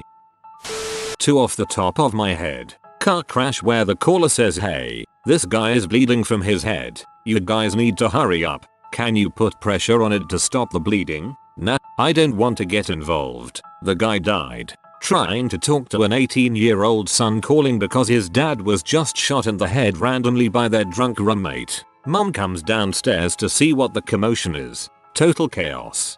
First guy in your story is a dong. Didn't happen to me but a coworker. I used to work for a company like Life Alert. The person who rang in was quadriplegic and there was a house fire. The fire truck didn't make it in time. They said the screams messed him up so much that he couldn't take another call and moved to IT. I still get chills thinking about it. That is just horrifying. Suicides are the worst, and way more common than people might think. A few days before Christmas 2017 we got a call from a father who woke up and found his 15-year-old daughter hanging in the basement. To make matters worse, officers revived her but the loss of oxygen left her brain dead. Her parents ultimately had to decide to take her off life support, like losing your child twice.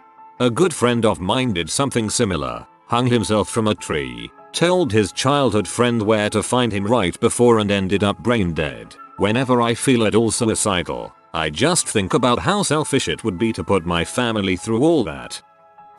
I was the caller in this case, but when I was 12, I woke up to my dad, single parent, making strange sounds. I walked into his room to find him sat at his computer, eyes open, blood trickling down his chin, non-responsive. One of the most horrifying experiences of my life. Immediately called 999. I'm British. Operator was a champ and did a great job of keeping me calm until ambulance arrived. Paramedics managed to wake him and took him to hospital. Turns out he'd had a seizure. The blood was from where he'd bit his tongue. He continued to have seizures for a few years after that. Caused a lot of permanent mental issues such as memory loss. Turns out quitting alcohol cold turkey after being a moderately heavy alcoholic for years will frick you up. Alcohol withdrawal is a B. For anyone wondering, alcohol is one of few things an addict should never, under any circumstance, quit cold turkey. Always seek medical assistance to do so. Almost 8 years. I have heard a lot. Kid hiding under the bed while daddy punches mommy. I saved a man from suicide and possibly from killing others in the process. Lots of others. Had a van hit a guy on a motorcycle. He went through the windshield and out the back window. Thanks for doing your work. Not a 911 operator, but when I worked for the district attorney we had a case of domestic violence where the perpetrator was holding a baby only a few weeks old and threatening to twist his freaking head off if his wife didn't come back home. The mother screams as she begged and pleaded for him not to hurt the baby. Stayed with me for a long time. Eventually the police arrived. Baby was returned to mother and the perpetrator went to prison. Even though I knew the outcome after the fact, we were evaluating the tape for evidence. Listening to the tape was difficult. A happy ending, finally.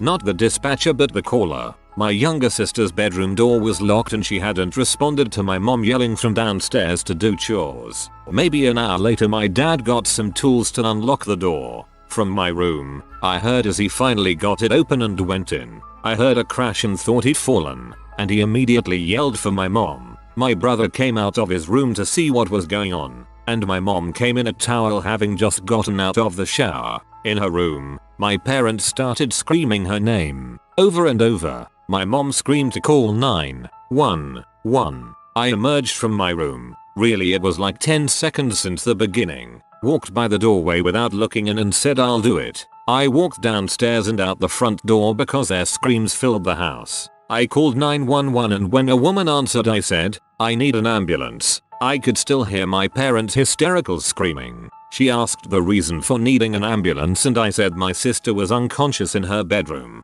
She asked if I knew why, how, and I didn't. I hadn't even looked in the bedroom when I walked by. I learned later my dad had tried to revive her with CPR. The operator asked for a cross street and I hesitated. I wasn't sure what cross street meant though my guess would have been correct. My brother came outside and I handed the phone to him, hoping he could answer more clearly. I felt guilty for not having all the answers, not using the landline, not looking in the bedroom to even see what was wrong with her to better describe to the operator. I thought maybe if I hadn't hesitated about the cross street, help could have arrived earlier and my sister would have lived. Now I know that isn't true but it bothered me a long time. A movie called Life in a Day came out in 2011. It is about people all around the world living their life on a specific day. By coincidence it is the exact day my sister died. It was comforting in a way to see what other people were doing that day. They were having a good day and the world didn't stop.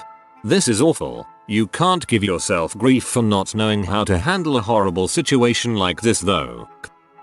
My sister is a 911 dispatcher. She went on leave after this. A man called in saying he had shot his daughter and her 6 kids, age infant to 11. He said that when police arrived, he would kill himself. Dispatch arrived and he killed himself in front of them. Police found the daughter out back. They think she was leading him away from the house and kids. Kids were throughout the house. They had tried to hide. The 11-year-old was with the baby. No one knows why, and it was a small town. It hit everyone in the community pretty hard. Something similar happened with the family my parents knew. The dad had disappeared for something like 2 months before he was found living at a campground. Well, he went home, and a few months later there is a call to 911 from the dad saying he was reporting a murder-suicide at his address, hung up and killed himself. My mom has been a police dispatcher 30 years, and I worked as one for the same large metropolitan agency about 12 years ago when I was 18 for 3 years. I took a call from a person who witnessed a horrifying MVA. The driver was trapped in the car and it was on fire. She was a larger woman and managed to unbuckle herself, but the door was jammed shut. I listened to her screaming as she burned alive while the witness wailed and tried to pull her from the window. She did not survive. I had a suicidal man call and say I just don't want my kids to find me. Loud gunshot, line goes silent. I sat on the line 30 minutes until a unit got on scene. The crap still haunts me. I quit because of how poorly the agency was run, not how taxing the job is though. It definitely gave me a thick skin. Having a 5-second 911 call like that is just horrifying. I always read through the responses to see if I'll ever meet the person who took my call. Thank you all for what you do every day. I couldn't imagine being a 911 operator.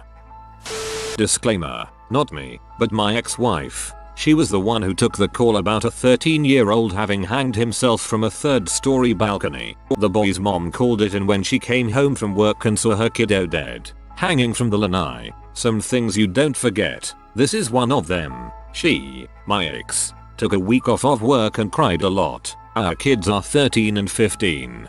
Hope your ex is okay.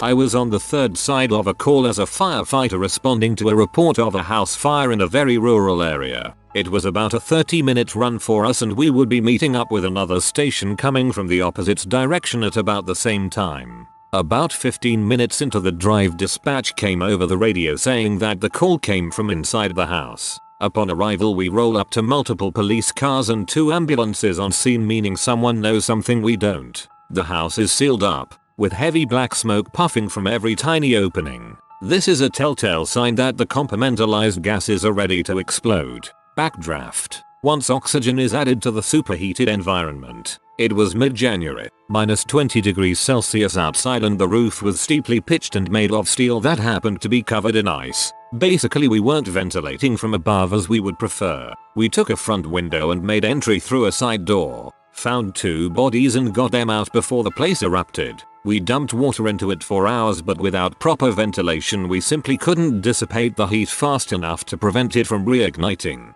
We found out the next morning that a dude had shot up his family and set the place on fire. We had to go back later that day and find the 3rd body, who looked more like the remains of Luke Skywalker's aunt and uncle after the stormtrooper attack. She was in her 90s and the one who had called 911. Not a dispatcher, but I was a police officer in a rural area. Worked night shift mainly. One night I responded to a call of a head-on motor vehicle accident. Occupants trapped in their vehicle. No further details. It was winter and the milepost was a good 10-15 miles away, and even running code 3 the adrenaline dump doesn't get you there fast enough. It wasn't snowing down in the valley, but when I emerged up on the flats I hit a wall of snow and ice covered roads at a 110 mph. I was lucky and was able to slow down before I became the next crash. I was the first to arrive on scene. One vehicle, SUV, on its side and the other, a truck, was part way in the ditch, but upright. I ran straight to the SUV where I noticed a woman screaming with a baby. They had managed to crawl out of the vehicle with the help of other drivers who had stopped. I noticed the driver was pinned under the dash and front fender, arm partially hanging out of the window unresponsive. Bystanders told me there was a 12-year-old girl trapped inside the vehicle. The mother was screaming to the girl inside, "Mommy is here, baby." I climbed on top of the rolled vehicle and opened a back door so I could get access to the girl. I climbed inside where she was laying head to head with the driver. If you can imagine the chaos of the interior of a wrecked vehicle. I remember climbing over her, the stench of death and the to-go box of whatever they just ate scattered across the inside. I told her to take my hand, everything would be okay. I'll never forget reaching down as her small bloody hand extended up to take mine. All I could do was keep her focused on me. The driver, her father, dead just inches from us. I checked his pulse, but there was nothing. I comforted the girl while my partner pried open the rear hatch so we could get her out. Once she was out of the vehicle, I went back to the driver from the outside driver's area. He was clearly gone. Too pinned to attempt CPR, his internal injuries had to be severe. The woman, his wife, was screaming and crying. She went over and bent down, yelling at him, "You can't be gone. You can't be gone. This isn't happening." I tried to comfort her, and I put my arm on her and walked her in the opposite direction. I told her we were doing everything we could. She was mad, upset, confused. She yelled at me, "You aren't doing anything. You aren't helping him." She was in shock and didn't want to believe her husband was gone. I often remember that night and her voice. I'm not ashamed to admit I have cried many times over that call. I am thankful the children and the wife made it out alive, as well as the other driver who caused the accident. I always wonder how that family has moved on and how the girl is doing. For some reason this one just sticks with me. Not a 911 operator. I really wished I was so I could have helped the poor lady. I used to work for a Canadian call center that took American cellular calls. We were 611 or something on their phone. Some poor lady hit my line. I could hear her scream and cry for help. I heard a man trying to break in a door to get to her and wood splintering with each hit. All I could do was say, "Mom, you dialed 611. Please dial 911. It will work even if your service is cut off. Do it now, 911. Then I hung up so she wouldn't waste more time with me. That call really made me appreciate 911 service workers. Hats off to you folks who can handle that. Holy frick, we still don't know if she called 911 in time. While working as an EMT, I was held at gunpoint and spent 2 hours trying to convince the guy he still had a reason to live. He only took me and the paramedic hostage so the police couldn't storm the place. He just wanted someone there when he was going to kill himself. When it was coming to an end, it seemed like he had calmed down and we were all going to walk out of his house just fine. Then he just said, "I'm sorry," and he was gone just like that. Had a man call and simply say, "There's a body in the backyard, gunshot wound," and hang up. Turns out, shortly after the call, he actually made it his body. It still weirds me out being the last person to ever talk to that man. I know nothing else about him, and never will. I've had quite a few. One that sticks with me was a clinic calling for a month-old child having some breathing trouble. I asked to speak to dad and heard the baby crying in the background. Sent everyone out and thought all was well. I hung up the phone and continued on with my shift. The baby died hours later. The parents weren't really able to care for the child to begin with, and they didn't believe in medical care. That is up until their baby died. It angers me that people who don't believe in medical care can have children. Babies are so delicate. They need professionals involved. My dad was working at the emergency call center, but was not the one taking calls. Looked at the monitor and saw his father's address with a possible DOA. Not a great way to learn your father has died.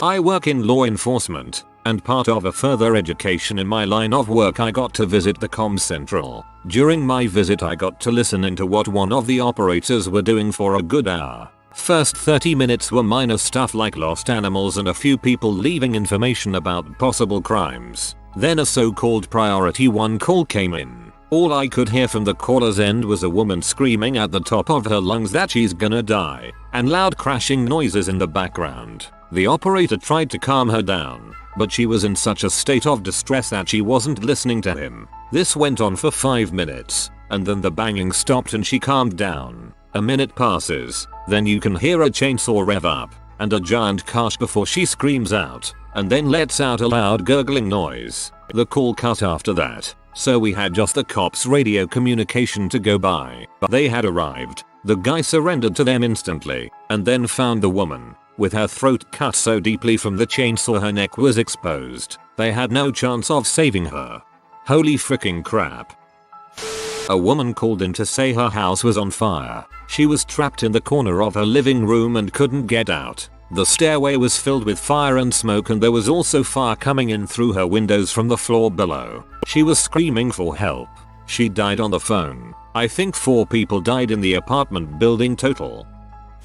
I've heard plenty of chilling calls, from the screams of people finding their loved ones dead to injuries more gory than anything out of the worst horror movies. One that I've personally taken that stays with me is a lady who called and her first words were, "My husband has a gun to his head." Luckily she was able to give me her address before he walked into the room, and she told him she was on the phone with his mom. I quickly had to shift to asking questions in a yes or no fashion to get the officers the information they needed while trying to keep her looking inconspicuous. He got suspicious that she was on the phone with 911 and said that he would pull the trigger if it was the police. To her credit, she did a fantastic job of staying relatively calm and quickly giving me a yes or no in between, keeping conversation with him to keep him distracted. I sat and listened to them argue about, "I'll give you the gun only if you give me the phone for a while," and then I could hear a struggle for the phone and the line went dead. I sat there for a minute with an overwhelming feeling of having no idea what happened next or if him seeing that call could have caused the death of either one or both of them.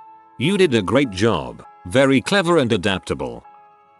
I'll add another one. I was fairly new and got stuck working the overnight after a full shift already. Around 6 AM I got a frantic call from a woman. She stated she woke up to find her boyfriend passed out on the couch. Went through the typical questions with her. Yes, he is a drug user. No, he is not breathing. I was about to give her medical instructions when I heard her scream, "No baby, get out of the room."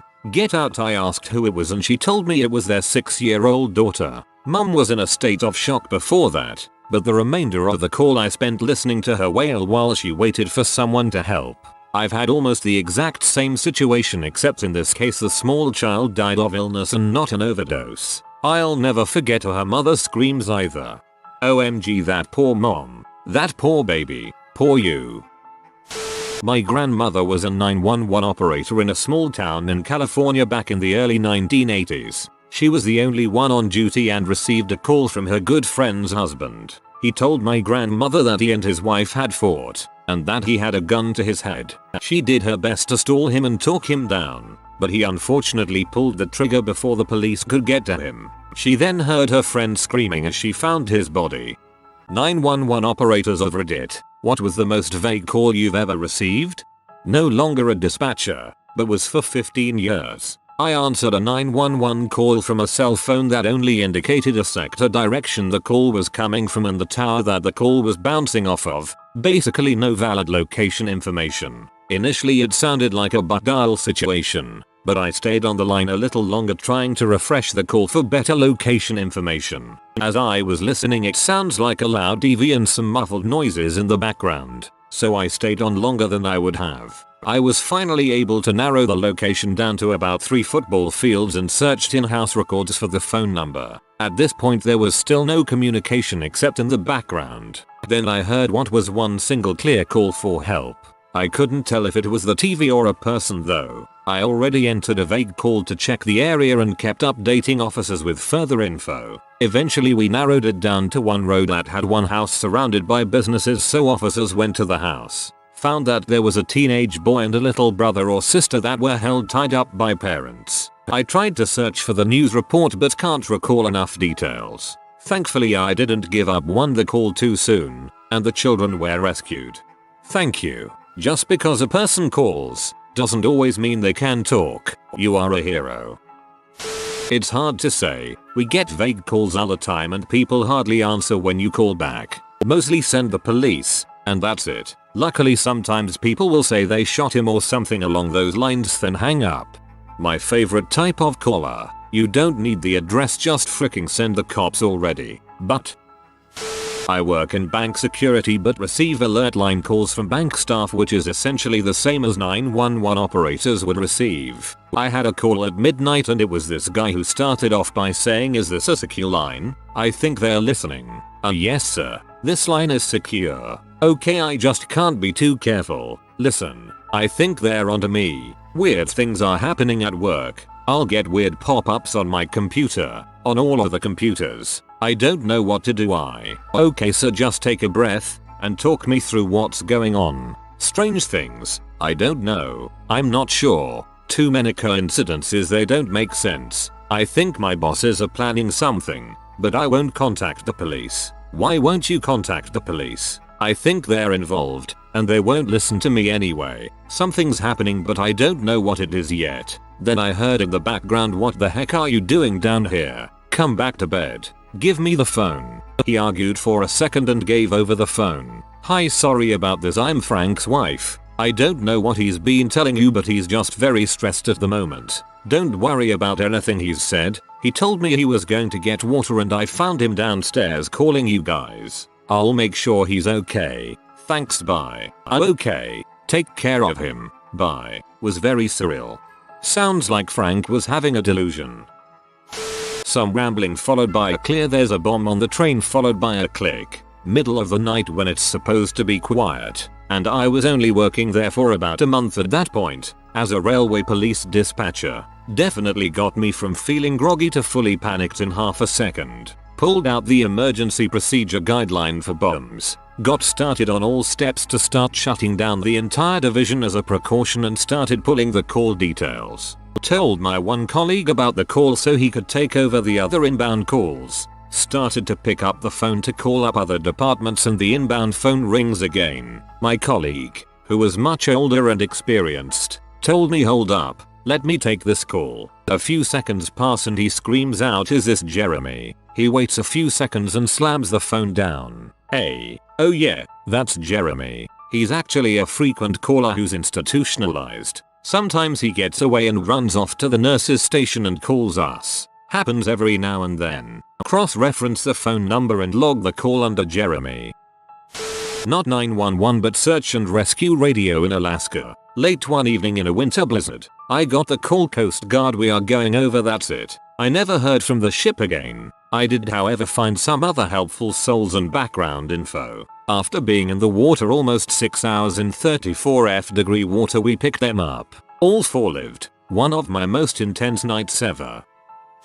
Former volunteer EMT here. We kept getting toned out one afternoon for stomach pain. Took forever to get a volunteer crew together to respond to this call. Turned out to be a middle schooler with a gunshot wound to the abdomen. The kid that called 911 didn't want to tell the dispatcher that he accidentally shot his friend with his dad's unsecured gun. My mother used to be a 999 UK 911 operator. She says the Vegas was heavy breathers as you couldn't tell whether it was someone injured who couldn't speak or just a pervert. I volunteered for the Samaritans suicide helpline, and the number of pervs who called to get their jiggle on was truly astounding. Cheaper than the premium hotlines, I guess. 911 operator at a 40 officer department. Took a 911 call, female caller, get police over. Click. I attempted call back. No answer, straight to voicemail. Looked up history with the phone number in our report system, and neighboring city had contact with someone using that number just 2 months prior. Neighboring city does a check at the home and finds a vehicle that had gotten away from a police pursuit from our city earlier in the night. We go to the location and recover the vehicle, while the local department takes the person identified as the driver into custody on their local charges. Weird that it all stemmed from a less than 3-second phone call. That's why they always, at least try to, teach us in Poland that whenever you are calling emergencies, the first thing you say is the address. No hello, no get XXX, just say the address first, just in case something happens.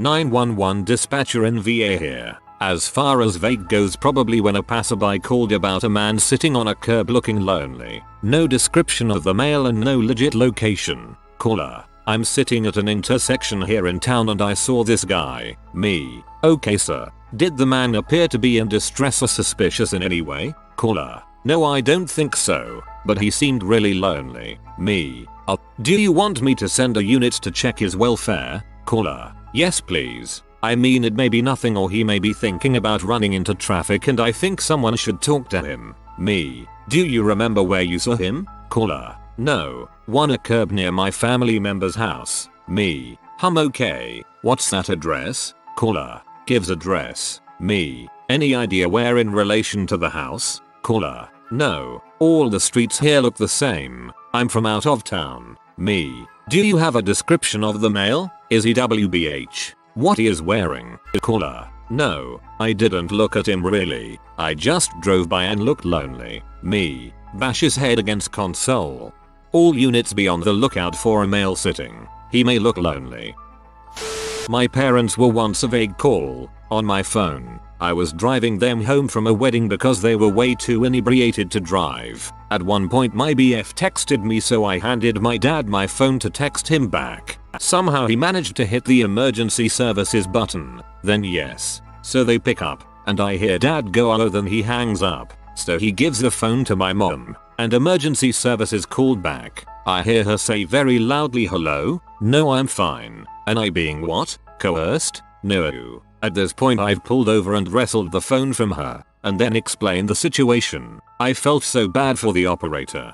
Not to sound insensitive in this very serious thread, but I can only imagine the operator hearing a clearly Drunk caller followed by a faint. Mom. Mom, give me my phone, give my phone back, mom.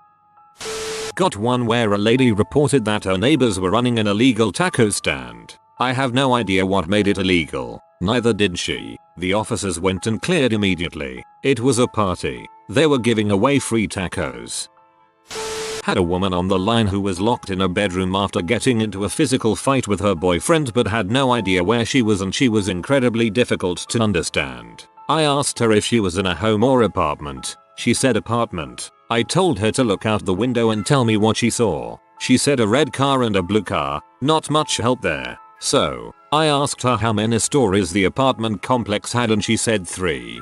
This was obviously not a lot to go on, so I finally asked what the last thing she remembers seeing before they pulled into the apartment complex, and she said a Target. I knew there was a Target just outside our jurisdiction and a couple of 3-story apartments near there, but one in particular that we got called out to regularly. So I dispatched police. Meanwhile, the boyfriend was beating down the door, literally, and was about to get in, so I knew it was urgent that we find her immediately. I hoped with all my heart that I sent police to the right place. When my officers pulled on scene, they reported seeing a red and a blue car, so I knew we were close, but we still didn't know which apartment. The boyfriend was about to burst in the room, so she hid under the bed, and when he finally broke down the door, I told her to run toward the front door and to scream as loud as she could. Which we're not really supposed to do, because if they get hurt after you give them an order, it can leave the PD liable. But she was frozen and needed help, and we needed to find her, or at least maybe someone would hear her scream and call us with an address. He came into the room. She slid out from under the bed and ran to the front door screaming. Burst outside and my officers were right there. Turned out the reason she was so difficult to understand was because the bastard had knocked out her teeth. I'm so glad you managed to help her. My stepdad's fire station once got a call asking whether you should throw salt or sugar on a fire to put it out. I'm not sure if the call was transferred or they'd called the station directly. He asked why and they responded that her and her husband disagreed on it. He asked if they had a fire, and they said well, yes, but they were just wondering which to use. He asked where, and they said oh, we're just behind the station to the east. He looked over and could see flames rolling out of their kitchen window. No, I don't need you to put it out. I just want to know which of these to use, because driving that thing over here is really expensive. Guy called 911 and said there was a bomb at our local Walmart. Very small town, so we advised our officers and went through the standard procedure of advising Walmart and having them close the store. In the meantime, we called the phone company and did some tracking on the phone. Guy was fired from Walmart that day and was picked up for making a terroristic threat. Fricked his life up doing that. Calling in is so much easier.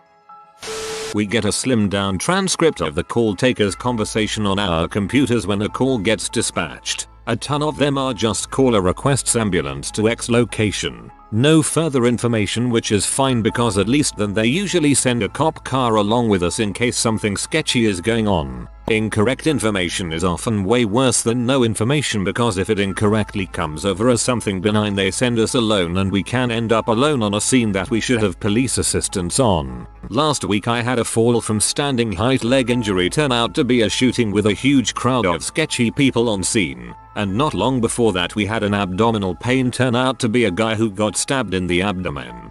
The abdominal pain dude wasn't lying, just not specific enough to save his life if the stabber was still there. Not me, but my friend's dad in a 999 emergency operator, and he picked up a call. The caller just said help and hung up. By the time he sent the police, the house fire had nearly burnt the whole thing down. Oh no. Him in the army and work as a dispatcher on post. What is your emergency? Silence but sounds of breathing on the phone. Hello? Male, I need you to send special forces to my house because my mom took something and is acting herself. So what is your address and number? We actually have a computer that tells us, but we double check in case of faulty system. Male, I can't give you that information. Special forces is coming for us. Sir, tell me about your mother. In what way is she not acting herself? Male, you already know. You can see it on your computers, can't you? Where is my mom? Mind you, the male sounds to be in adulthood and very slow slurred speech. So you just said she wasn't acting herself, so how do you even know that? But ask me where she is. Male, ooh, male, Special forces already know. Hangs up. I tried to call back but no response. The caller wasn't even on post. Not an operator but an EMT. Major respect for our operators as they have to get stories fourth or fifth hand and piece together a narrative for us on the ground. Got a call for a sick person. No other details except maybe an age. Arrived to find this guy very dead in his backyard. Judging by the state of his body, probably died 4-6 hours earlier.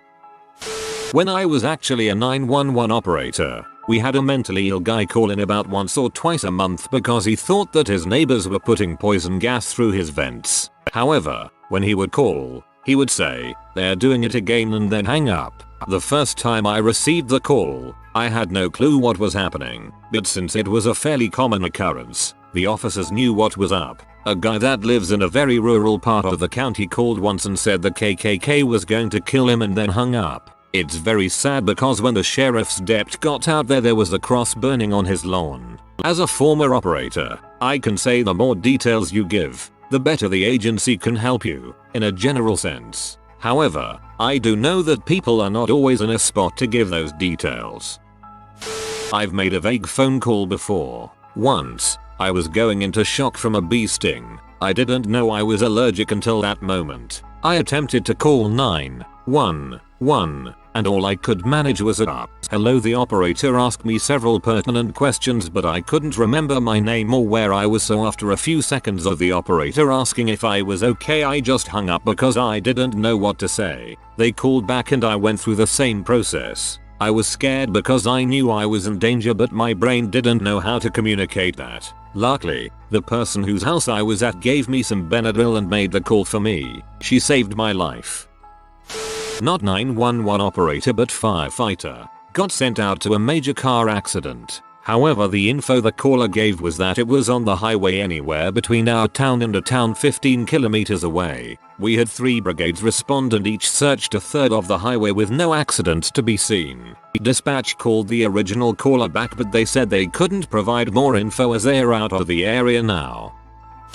Former medic here. Call from a nursing home that said patient in wheelchair located in the lobby with breathing difficulties. Shortly before getting on scene turns into a full arrest, and upon my patient contact, patient had been dead for at least a couple hours. Went from innocuous to dead guy in the lobby of the nursing home real quick. I'm a 911 operator, but a co-worker took the call. Went something like this. 911, where is your emergency? Caller provides address, and then bang. The guy shot himself in the head behind the barn and wanted first responders to find him before his family did. She said she stayed on the line and listened to him gurgle and struggle to breathe for a few minutes until EMS arrived. Jesus Christ, that's awful. To have the mental fortitude to stay on the line with him while he's bleeding out is incredible. I'm sure she is pretty scarred from that experience. Some girl calls saying her car was stolen. I'm asking questions. I ask which direction she last saw it headed. She says, "We're passing Northern Boulevard now." WTF? I ask if she's in the car and she says yes. Stolen car call is now a kidnapping call. I'm asking her more questions. Police are scrambling. I then hear say, "Slow down babe, you're scaring me." Kidnapping call has now de-escalated to an angry girlfriend call. Police still find them and make sure everything's okay. I just laugh at the idea of him sitting there quietly while she describes to the police which direction they are headed. Know me, but a good buddy is a police officer and got radioed to look for a shirtless Hispanic man in a blue pickup truck. Not that vague, but after chasing him for over an hour and involving 30 police cars over 3 different jurisdictions, it was a guy with no driver's license and not the guy they were looking for. Not sure if this counts, but my friend's dad used to be a cop. And he got this radioed into him from a colleague. "Injured woman in my town, name. Need backup." Nothing else. He tried responding back and got nothing. He eventually got into contact with him a few days later and I guess a woman had faked an injury and ended up attacking the officer. I was a caller here, but I was sick and on a multitude of drugs my doc had prescribed me. A woman came to my and my partner's house saying someone in the alley needed help and she was too scared to step in. I called 911 as my partner headed out to see what he could do. I followed shortly after. The woman who knocked quickly vanished. I asked for police but was absolutely no help to the 911 operator. Me. I need the police. Someone's hurt. 911. Who's hurt? Me. I don't know. Oh, I hear yelling. 911. Who's yelling? Me. I don't know. 911. What are they saying? Me. I don't know. 911. Is it a man or a woman? Me. Gosh, I don't know. It just kept going with me always answering. I don't know over and over. The police had no idea what they were walking into when they arrived, but it was a kidnap victim who'd escaped by jumping out of his own SUV that they'd taken him in and hightailing in into the alley to hide get help. He came back to our house 6 weeks later with a box of chocolates to thank us for helping him. I don't know is still a valid answer for us, and I'd take an I don't know any day over a why are you asking me all these questions, or worse, the caller hanging up. Thanks for staying on the line and trying your best. Not me, but heard of a case where a domestic violence victim called emergency and it went somewhat like this. 911, what's your emergency? Hi, I'd like to order pizza. You realize you've called emergency? Yes. Can I get a Super Supreme? 911 operator realizes what's going on. Are you under duress and unable to speak but you need police help? Yes, that's right. My address is X. How long until the pizza arrives? 10 minutes. The pizza didn't show but cops did, and the abusive boyfriend was separated from his knife. I think that was on a TV ad about domestic violence awareness. I remember hearing the same one. That crap got to me. Not an operator, but many dispatch systems force you to file the call under a category. I can't tell you how many times I've been sent to the sick person. Probably the most confusing calls to deal with were the ones from cars auto dialing when they detected a collision. They only came through on certain call terminals set up to also receive the GPS data from the vehicle but would otherwise come through like any other 999 call. You'd essentially be placed in a conversation with a probably half concussed person very confused as to why their car dashboard was now talking to them. Many people didn't even know their car had the feature built in. I was a vague call once, but apparently not that vague, since they figured it out in a damned hurry. I was 3. I had just learned about 911. I vaguely remember wanting to test it to make sure it worked. I called, breathed for a few seconds, giggled, and hung up. Feeling that perhaps I might have done something wrong, I ran and hid behind the couch. In hindsight, this may have been a particularly boneheaded move, even for a 3-year-old. Because 1. The couch was in the middle of an open floor plan and 2. Both my parents were sitting on the couch at the time. It was the equivalent of a cartoon fat person trying to hide behind a tree if they were trying to hide from someone right on the other side of the tree. And also, you know, I kinda lived there. They'd find me eventually. At this point, the phone rings. As my mom tells the story, the dispatcher was quite straightforward. Dispatcher, hello. This is 911 returning your call. What is your emergency? Mom. Blank confusion. Dispatcher. Do you by any chance have any small children in your residence? Mom. Slowly turns around like a possessed person to make direct eye contact with me. Yes. Yes we do. I will. Speak with him. It was not a pleasant conversation. Not a 911 operator, but I received a call from a hidden number. The man on the other side said it was rape and hung up on me. Yeah, I wouldn't be able to sleep that night.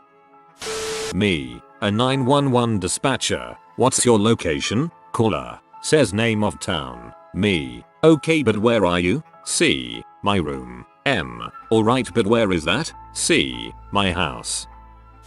Not 911 but funny AF from one of my friends that is a ranger. They received a call from a guy who got lost in the mountains. They asked him, can you tell us where you are? He said, next to a tree. He was not kidding. Weird part is asking a lost person where they are.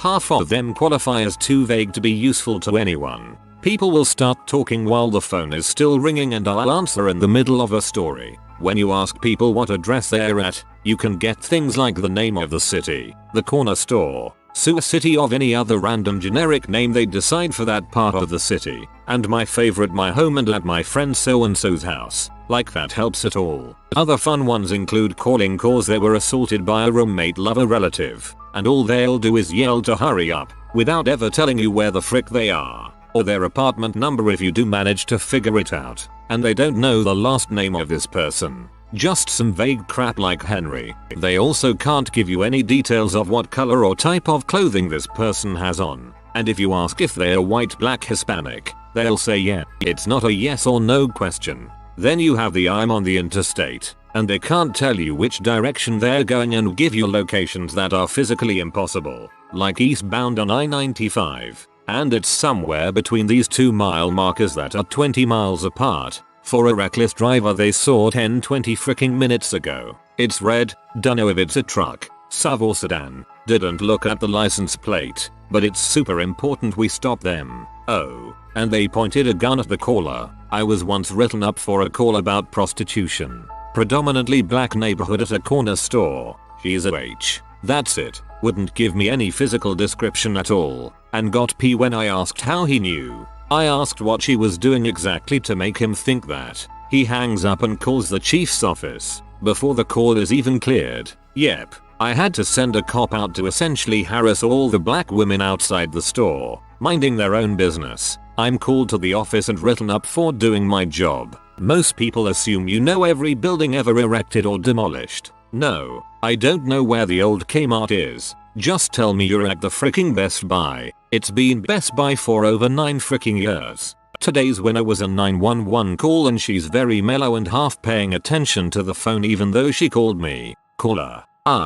You're looking for Melvin. Generic butt name. 911. Is this someone there with you? What address are you at? Caller. No, you're looking for Melvin. He got warrants and I know where he at. 911. Fine. What's Melvin's middle name or birthday? Cole. Now angry. I dunno. You're the one after him, not me. 911. Is Melvin wanted for something he did in our city? Caller. No, he did it 2 cities over. 911. Okay, is Melvin here in our city? Caller. No, he's somewhere in about 7 states away. What the frick?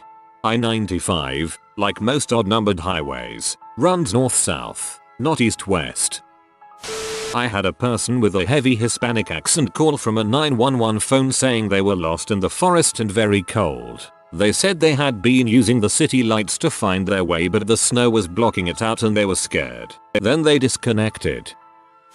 Not a dispatcher but an EMT, responding to a call that goes over as anything really vague can suck. Best example for me so far, we get dispatched for the sick person. Guy just doesn't feel good. Not enough details to give us more. To save the details, he was apparently having an aortic dissection. Usually, when somebody has one of these, they aren't found alive. He actually lived through it all though, all said, had something like a 15% chance of survival from arrival to discharge from rehab. Guy has an angel or the devil himself watching his back there. Suspicious person calls. As in, they can't say why he's suspicious, just something about him. Is he looking into houses? No. Is he checking door handles on cars? No. Then what's suspicious about him? You just have a bad feeling. I wasn't a 911 operator, but I was a clerk in a military emergency room and this probably fits the spirit of the question. I got a call around 2-3 am where person just shouted, "Send an ambulance now," and hung up before I could say anything. I had no contact with local emergency services. I actually had no contact with the military emergency services either. Basically I just shrugged and told my nurses that something crazy this way comes. About 20 minutes later a girl that worked in the general medicine clinic with my wife came in with her toddler. She was the one on the phone. She was a corpsman, Navy nurse, essentially. She worked in this hospital and should have known I didn't have that ability. She also lived on base, a 5-minute walk from my window. The reason for the visit? She picked up her son in the wee hours of the morning and he collapsed on her shoulder. He was sleepy. This wasn't even her only child. She had 2 other older children, sent home as a well baby check. First responders, what is the worst injury you have seen that was caused by the stupidest and most easy to avoid event? I was a firefighter and we were called to a vehicle fire at midnight in a rural area. We get there and sure enough there was a pickup truck fully engulfed. This wasn't the usual engine compartment fire. The whole truck was roaring. I was with the nozzleman at the time on my engine, which meant my job was to be the guy spraying water on the fire. As I got closer to the pickup, I noticed a god-awful smell. I was relatively new, so I couldn't place it, but just knew it was putrid. My heart immediately sunk when I remembered there was a missing girl case in our area. People often stash evidence inside cars and burn the whole thing to get rid of evidence. Guns, clothes, even bodies. As I'm putting out the fire, I'm dreading what I'll find. Something was in the truck bed. The fact that the truck's owner wasn't on scene made me more nervous. Fast forward and the fire's out. Turns out the truck bed was filled dozens of pumpkins. Thankfully no bodies, but we had no idea where the driver was. A few days later we heard from the cops that just before we arrived at the fire, a lone guy showed up at the area with massive, full body burns. Turns out that as this guy was driving his pumpkins to a nearby farmer's market, he hit something in the road. His gas gauge went to empty and he smelled gas coming from his truck. The hero of the story crawled under his truck to assess the damage and used the only light source he had, a Bic lighter. Someone saw the fire and drove him to the air. Some separate passerby was the one who actually called in the fire. TLDR, if you think you have a gas leak, don't use a lighter as your light source. Some guy decided kicking a running mower blade that was jammed up was a great idea. He was nice enough to bring his foot in though, in a cooler full of beer.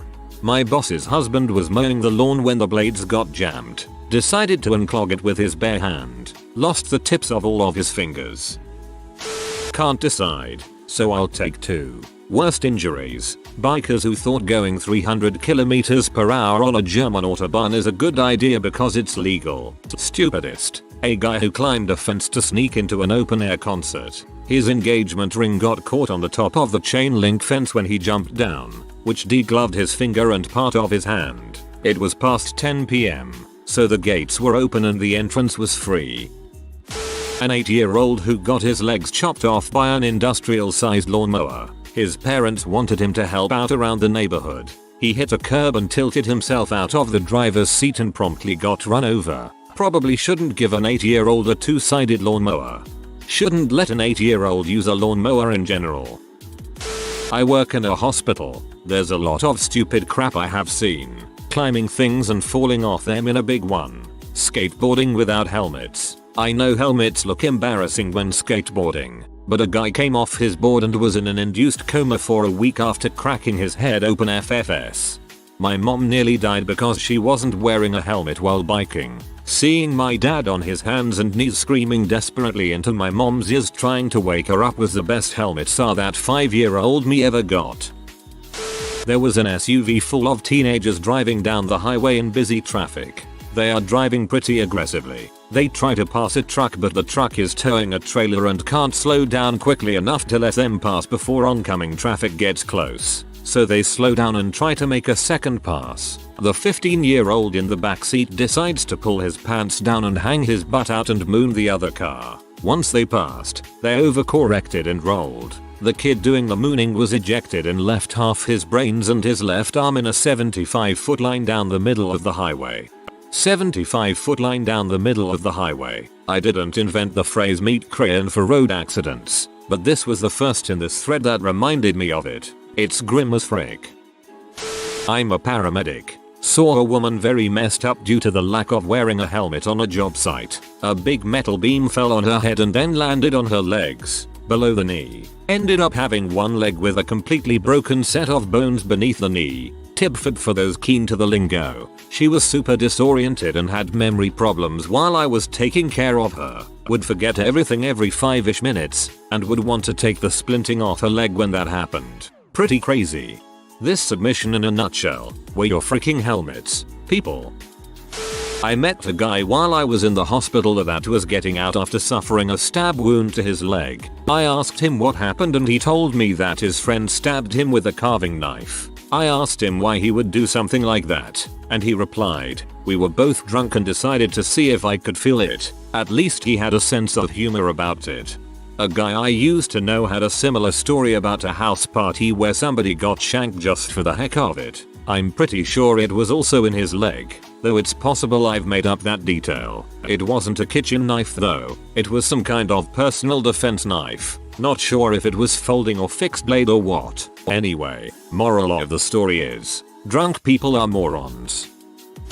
My dad is a police officer, and in the first few weeks he was working he had 2 really bad accident calls. The first one was on a local highway where a guy had lost control of his U-Haul and flipped it. He wasn't wearing a seatbelt and was ejected. He landed, most likely already dead, and the truck came to rest on his head. Only his head. This other one's is more gruesome. A homeless man was sleeping under garbage when a garbage truck drove onto him trying to get closer to the dumpster. I know this has been said many times, I think even in Deadpool, but he described it as if you ran over a tube of toothpaste. The top popped and the bottom was completely flat. And I wish I didn't read the toothpaste analogy. My cousin is an EMT and he said one of the nastiest scenes he came upon was a car accident in which the passenger had both of her legs up on the dash. Airbags deployed causing severe fractures on both of her ankles and pushed her knees into her face causing breaking her eye socket. He said she was fully conscious when he arrived and in incredible pain. If I remember correctly, she survived and was expected to make a full recovery. He has a lot of crazy stories, mostly M and drunk drivers though. Never putting my legs on the dash again, I guess. 25 years in the fire service. Pick one. Dropping your crack pipe into your bed and burning off all your skin and a lot of flesh. B. Getting drunk and hitting a tree sideways with your Grand Cherokee so hard that the frame rails met on the other side. Oh. And not being identified for 4 days because all you had was fake id. C. Stopping your car on the side of I-95 to pee at 2 AM. Getting out on the traffic side and getting waffled by a truck. Seriously, freaking drunk drivers. Nothing beats getting out of bed at 1 AM, spending 5 hours watching the statties do their investigation, then going to work on 2 hours sleep. Here's one from within the last year that I didn't have to deal with directly. Some butthole walked into traffic for a suicide at 5 AM on 95 in Greenwich. CT. Got himself flattened, but the trucker didn't notice, and traffic kept running him over until 9. I went over the smear around 6:30 and noticed the clothes everywhere. 4 hours of the NYC commuter rush hour drove over that guy's carcass. A theater was being renovated. The theater was designed for a specific show, and that show left after something like a 15-year run. One of the design quirks of the theater was a concrete basement underneath the stage, where machinery would push up some pretty impressive set changes from below. This means the stage had giant open holes in it after all that machinery and stuff was cleared out of the basement. The holes in the stage opened up to a 30-foot drop with bare concrete beneath. The crew who was tearing down the stuff on the stage took some precautions to make sure nobody fell into those holes. They put plywood over the holes and set up caution cones all around them. When they finished tearing down all the stuff on the stage, the last things remaining were those cones and plywood. Someone picked up all the cones, and it was our future patient's job to pick up the plywood. These were long sheets of plywood, too big to just throw over his shoulder, so he just picked up one side of the plywood sheet and started walking forward, pushing it along the stage floor. He never even saw the hole he fell through, because the plywood he was pushing blocked his view of his own feet. He fell 30 feet and tumbled on the way down, landing directly only his outstretched hands. He had multiple nasty compound fractures in both arms. Luckily the shattering bones of his arms broke a lot of the momentum, so when his head smashed into the concrete it wasn't enough to kill him. It knocked him unconscious and knocked out all of the teeth on one side of his head. It also crushed and dislocated his jaw. The radial ulnar fractures were the worst. His hands just hung limply, with gore everywhere and his bones clearly exposed on both forearms. He woke up while we were prepping him for ambulance transport. He mumbled something to us, but his speech was garbled and fricked, mostly due to his injury but also due to the spinal immobilization we put on him, which tucks underneath the chin. He kept mumbling Mahawa, Mahahu. After a while, I realized he was trying to tell us that his hands hurt, which makes sense, you know, considering the circumstances. If he fell 30 feet onto concrete then he was dang lucky just to have survived. Firefighter here. teenage boy ducked and rolled from a car traveling 40-ish mph because a bee got into the car and he was allergic to bees. Obligatory, not a first responder, but my dad was in the 1970s. One of the stories he told me was he was called to an early morning accident on the 101 where a drunk driver got on an off-ramp and hit another car head on. Both the driver and the passenger in the right-of-way car weren't wearing their seatbelts. The driver was impaled on the column of the steering wheel, and the passenger was launched through the windshield and then skid on his head. Both dead at the scene. And the drunk driver? Totally fine since was so drunk he basically went ragdoll upon impact. I'm trying to remember when seatbelts then shoulder belts became ubiquitous and then mandatory. Sometime in the 70s I'd guess. I bought a new car in 1979 with automatic seatbelts shoulder belts that never caught on. M's supervisor of a well-known party campus. Of all the calls with face patients, the winner is a freshman who drank one beer and attempted to slide down the railing of his 4th floor dorm stairwell, only to fall 5 stories, upside down, onto the concrete basement floor with only his head as a cushion. On arrival, the pool of blood, twice his size, gave me no hope when I reached down to check his pulse. To my surprise, he not only survived his ICU hospitalization, he sat next to me on the first day organic chemistry a year later. This is why one of many reasons I don't drink and never will. Thankfully I did not see it, as our response is over the phone, but we got a call from a car that had done a rollover and no one was responding, so we got police out there ASAP. At some point a bystander came to the car and said there was no one inside, which was weird because someone had to have been in there at some point for it to crash, right? Well, about 10 minutes later, the bystander came back to say he'd found the driver, or at least half of him. We had to call the police back and let them know the driver was bisected at the waist. Later on the bystander reported he found the torso as well. Bad day to be a good Samaritan for him, I think. Some of the other people in the office were speculating it was a murder cover-up, but he probably just didn't have his seatbelt on. If your car rolls over and half of you is flying out the window, that's something that happens. I'm not really a first responder, but I was actually just thinking of this the other day. I know a family in my small town that recently lost their son in a car accident. The son and his girlfriend were just driving around late at night on the roads around their farm that they have driven on hundreds of times. They got to talking or something and he missed a turn, having to swerve and tipping his truck over. He wasn't wearing his seatbelt, so he was thrown out the window and smashed by the truck, killing him instantly. His girlfriend was wearing her seatbelt and didn't even have a scratch on her. The truck itself was totally drivable. It was kind of dented on the side that it was landed on, but a little hammering out and you wouldn't even know this car was in an accident. But yet he was killed. Moral of the story, wear your seatbelt. Responded to a young guy that fell out of the shower when he slipped. He impaled a wooden toilet plunger into the side of his chest underneath his armpit. It was literally halfway down the wood into his body. Dude was standing in the living room when we got there, plunger and all. How he was alive I did not know. Our mouths were open after going in the home. Had to put him sideways on the stretcher in a position of comfort. Poor guy was just showering. I was skimming, saw shower, slipped, and toilet plunger and was expecting it to have gone up his butt accidentally, but this was worse than a colon puncture. I was at work, sitting there with my boss. This guy comes running in our office and cries for help, talking about his friend standing outside. We walk out and see another young man holding his hand, covered in blood and missing 1.5 fingers. We of course help him, having a first aid kit, and luckily my boss being well taught in first aid. He then got transported by a helicopter. But the interesting thing is how he got his injury. Apparently the guys were having a barbecue and he took a circular saw to cut open their buns. I did this so often. It never went wrong. Later learned that they were able to save at least one of his fingers. That's the most overkill way to open a bun that I can imagine. The worst injury I've seen caused by something stupid was a man who crashed into a tree on the side of the highway. He had a nice gouge in his scalp and totaled his car. The reason he did this? He imagined the exit was about half a mile earlier than it was and tried to merge off onto the grass. He was also high as frick on whippets. Really strange to find an entire box of N02 canisters in someone's passenger seat and an empty whipped cream dispenser, which is the stupidest drug I can think of besides huffing paint.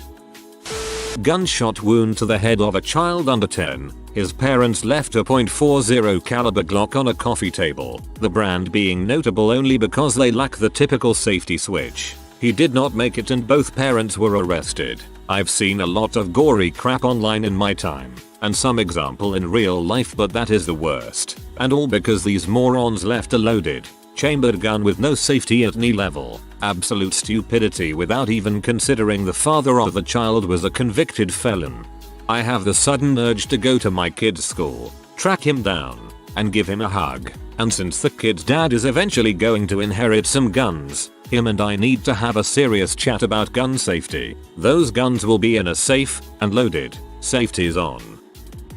Not my story, but one that my paramedic dad has told me a couple times. A lady was standing under a massive oak tree in her yard after a nasty storm had damaged it. One of the limbs, as thick as the trunk on a normal street tree, was cracked, and this lady was just staring up at it trying to figure out what to do when it broke off and crushed her. Apparently it absolutely pancaked her torso head but left her limbs just fine. My dad describes it as exactly like a Bugs Bunny cartoon. Dudes too neglected, underfed, unneutered large pit bulls were fighting over the unspayed female dog. Dude stepped in the middle and had his bottom lip entirely removed to the gum line. He was also on a lot of blood thinners. He then pulled his concealed carry weapon and shot the dog, hitting it the stomach. I felt so bad for that dog for being owned by a freaking moron. It's his fault his dog died. I picked the dude's lip up off the ground and packaged it for transport. Dude bled all the freaking way to the level I trauma center an hour away. We ran out of absorbents and had to use quick clot to get the bleeding stopped. Blood was running out the back of the ambulance. That would have been a sight to see. Former paramedic saw a man lose his life after falling 12 feet. 12 feet ain't that high, but when you land wrong, instant death. If you work at any height, wear a harness. I always like to remind people, the average human is just tall enough that if they stand up straight and fall rigidly forward or backwards onto solid cement, they will gain just enough energy to impart a likely lethal blow. Apply this to things like curbs or other smaller surface areas and it is no contest. That's how freaking fragile we are when it comes to gravity, people. I'm a cop. About 4:45 in the morning we get a call of a burglary in progress. Now, we get off at 6:30 and have a whole night of paper to write before we go home. So we weren't exactly stoked to do this. Anyways, I get there first and the two occupants come running out and say a dude was trying to break in and smashed a window to do it, so they ran. I'm thinking active burglary in progress, so I get my buddy rolling code 3 in case this turns sideways. We get the house surrounded and decide, well frick it, we got to approach somehow. We look through the fence and see what looks like a person laying on the ground. We make entry into the backyard and sure enough, there's a person laying on the ground right by the rear door. Only now we can also see shattered glass and a massive amount of blood. We push into the backyard and the guy is clearly dead. Medics on scene confirmed it. After further inspection, we realize that this clown broke the window and sliced his arm deep right where your bicep meets your forearm. He then walked from that location to the rear door and tried to enter there for a long time by how much blood was pooled on the ground and on the door. He ended up dying face up, spread eagle right by the door. The homeowners had no idea who he was. I ended up going home before the whole thing was wrapped up, and I never got confirmation on anything. But our best guess was this knucklehead was so high on M he thought that this house was his and ended up smashing the window trying to get in when he couldn't open the door, cut himself and just died. I'm a cop. Scatter. My Phil is a firefighter, but the area mostly is car accidents. So many people have their lives ruined by speeding or driving drunk. So many. 911 call for a guy with abdominal pain. Find out the guy had shoved an egg up his butt for sexual pleasure. After he had concluded his self-love, he couldn't extract the egg. He grabs a spoon and tries to break the egg to get it out. This really happened. Dude cuts open his rectum and eventually dies from complications. All to save $50 on a reusable vibrating egg.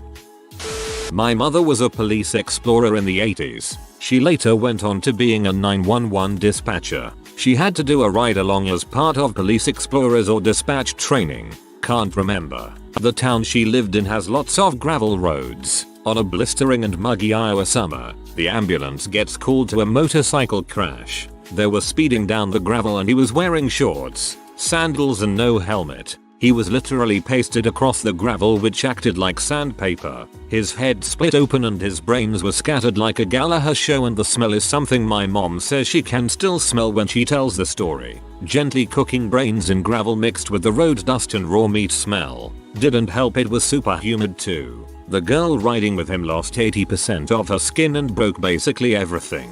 She died in the hospital before her parents got there. My mom made me swear to never ride motorcycles. My buddy had a pizza truck hit him while on his bike. Destroyed his bike and safety gear, but besides being in a lot of pain he was okay.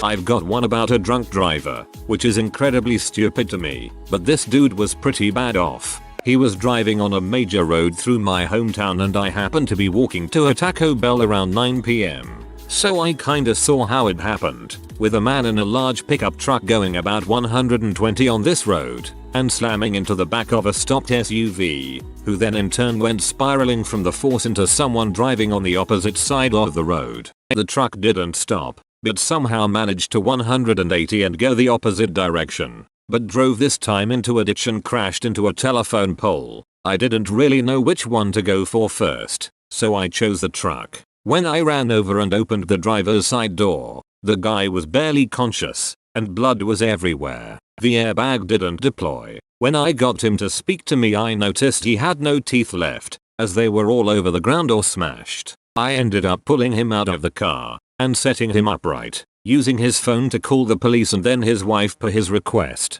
I was 16 at the time with no phone of my own. Upon re-inspecting the car is when I noticed all of the alcohol spread out. Could kind of catch it on his breath, but I was taken aback by the blood, I guess. I didn't really stick around too much longer after the fire department and professionals got there, but I heard of it on the news later on. No one else was hurt to my knowledge, other than the guy. A real miracle, as the SUV had a baby on board sign from what I remember. No matter what, never drink and drive. Personally speaking, as a stupid person, I nearly cut a chunk of my hand off because I was cutting carrots on a mandolin without using the guard. I still have a scar and I haven't touched the dang thing since. Not a first responder, but this reminds me of that one YouTuber that stuck his head in a microwave and then filled it with cement. Like literally, what did he expect to happen? Did he even know how cement works? That it hardens? Anyways, it was a waste of time for the first responders in my opinion. Had that guy been smarter, the first responders could have had actually saved the life of someone who actually needed help rather than someone who self-inflicted pain upon themselves. As soon as someone is described as a YouTuber, I instantly assume they're not all that bright. Guy wanted to see what a dong ring felt like, so he used his wedding ring. Couldn't get it off and was ashamed to ask for help until it started turning black and blue and was in extreme pain. Either dude has giant hands or a goddamn spaghetti dong. Rolled up on a guy that had oven cleaner burns on his arms from the shoulder down. He has schizophrenia and forgot to take his meds. He took oven cleaner, rubbed them on his arms, sat in his recliner for 2 hours, then called 911. All we could do is flush his arms with saline and dry bandage him before taking him to the hospital. People are crazy. Well, guy is schizophrenic. Obligatory not a first responder. My brother was hanging out with our cousin on his birthday. My brother decided to make a quick run to the store for some ice cream. He got on his motorcycle and decided not to wear any gear since it was just a few blocks away. You can see where this is going. He lived in St. George, Utah at the time. A popular activity there is sand duning. Part of doing that is lowering the air pressure in the tires. The motorcycle he took had tires like this. He was going downhill when the motorcycle flipped forward, launching him forward. Luckily, he was thinking quick enough to cover his head with his arms. His forearms got horrendous road rash. Bits of glass and asphalt had to be picked out, which was the most painful part according to him. He also landed on his knee and skinned it clear to the bone. He only had a couple scratches on his head, but his arms and right knee were messed up. A passerby saw it, called an ambulance, and luckily one was nearby so he didn't have to wait long. To this day, he has big pink patches on his arms and his right knee is a little weaker than the other. Moral of the story, even if it's just a couple blocks in town, always wear proper gear. Also, check the air pressure in your tires all the time. I was waiting for the bus when I watched an accident happen. Woman waiting at a light has her vehicle rammed into by a woman who was doing her makeup. The vehicle got hit was a large SUV and the vehicle that was hitting was a small sports car. So the hitting vehicle basically ran under the other vehicle, which meant makeup lady got her face gashed up pretty bad by the bumper of the SUV. Like, there was a flap of skin hanging off. I've taken off my hoodie and I'm trying to staunch the blood and get her away from the possibly leaky vehicle when another voice starts coming from the car. The woman had her kid in the car. I should note the occupants of the SUV were largely uninjured, so I have to go back in and gather this woman's child, who, when I got her out, proceeded to puke all over me. Not sure why, but at least I was headed home anyway. I was called as part of the investigation into her reckless driving charge. If you are new to the channel, you can subscribe. I publish new videos every day. Until then, check another video.